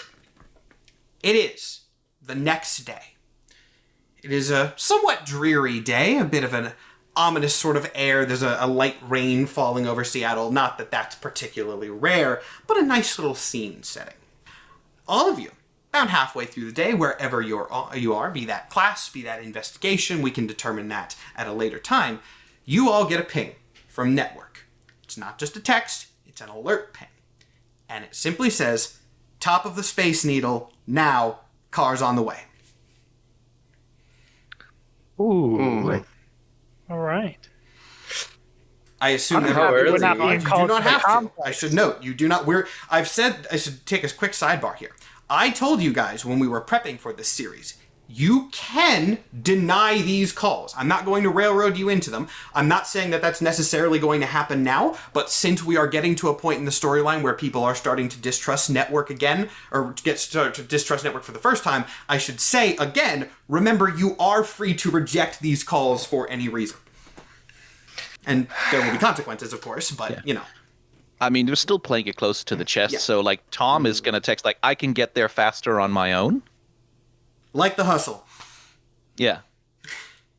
Honestly, I think I can't do it. I launch myself pretty quick. Okay. I can. I got nothing. Yeah, and I need a car. Actually, I'll take the car. Yeah. Okay. Interesting. That's actually going to matter a little bit here. So, everyone answers the call. Like I said, that's what I expected for this, but I wanted to just put that in your heads. Goo Girl and Umbra, you're going to arrive first. Now, this said top of the Space Needles. So I'm going to ask you guys this, especially since you guys have the agility to deal with it, right? Are you meeting at the bottom? Are you going directly to the top? For those of you who have not been to the Space Needle, it's a big old, I mean, you've seen pictures. It's a big old spire, and then there's like a deck at the top with like a balcony area. Yeah, I mean, Tom is going to be able to teleport to the deck. I don't think he's going to be able to get to the spire. Okay, cool. Google, I assume if Tom is going straight up to the top. Yeah, text said top of the Space Needle, not meet at the face. So Cool. I'm launching myself to the top as hard as I can. Doesn't the deck also spin? Isn't that a thing? There's a part of it that crazy? spins. There's a part of it that spins, but it's not the whole thing. Now, importantly, there is like a balcony area that is open around there, and that leads inwards, right? Mm-hmm. At the top of the Space Needle, this rain falling somewhat peacefully around you. You guys see there is nothing at the top, but you can hear sort of a hushed panic, but a panic nonetheless from inside on this deck. Huh. Assess the situation, I guess? Go for it.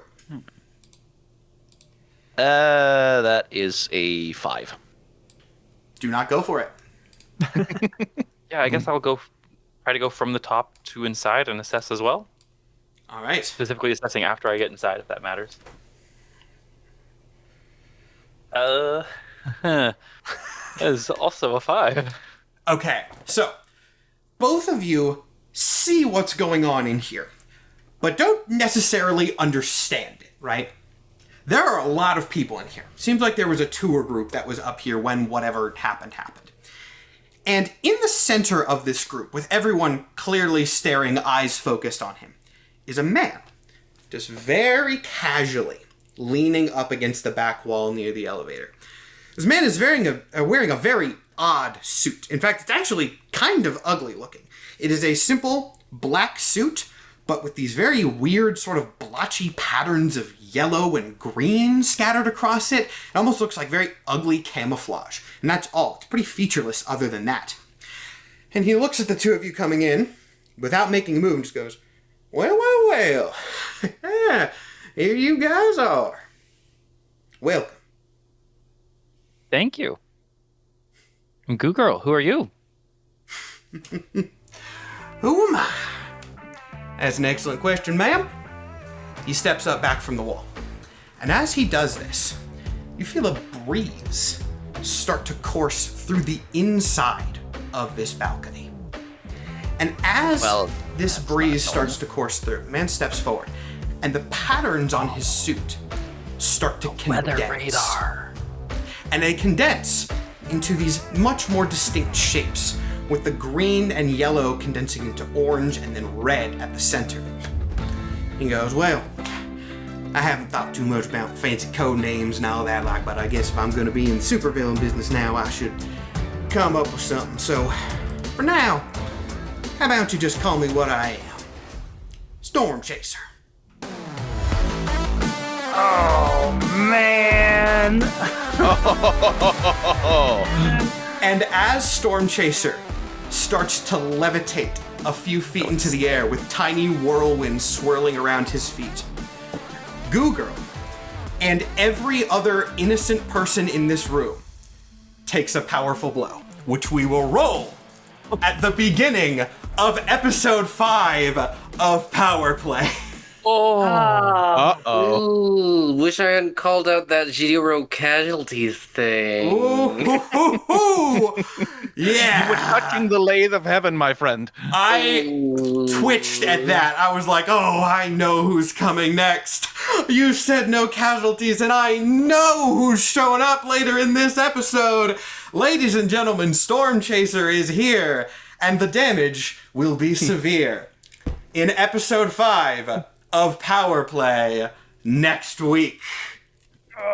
Thank you all for watching. You heard all of our information in the commercial break. Anything else we have to say, or do we just cut it and get ready on the after show? I'm sorry, innocents. Yeah. Lots in this Probably episode. should have waited for the other two to show up. Oh dear. I'm in a fucking Uber. Yeah. Hey. Like texting, like, hey, could you hold off on the fight? I'm stuck in traffic. Yeah, Travis kind of crazy right now. Can we hold off? Can we? Look, this will be the last thing I say before I cut the episode. With how this attack next week is going to be described, way better that you weren't all present. And with that, that's the end of the episode. We will see you all next week. Goodbye.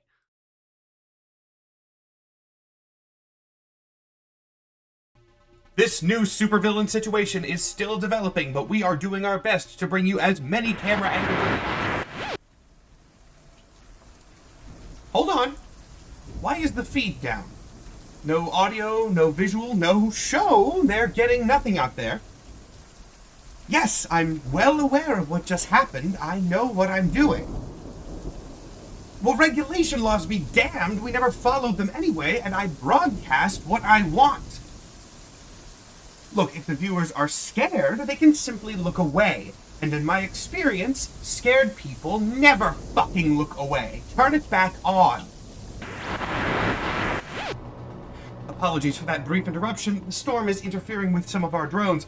Now, ladies and gentlemen, you might want to send your children out of the room for a moment. I'm afraid things at the Space Needle have taken a turn for the worst.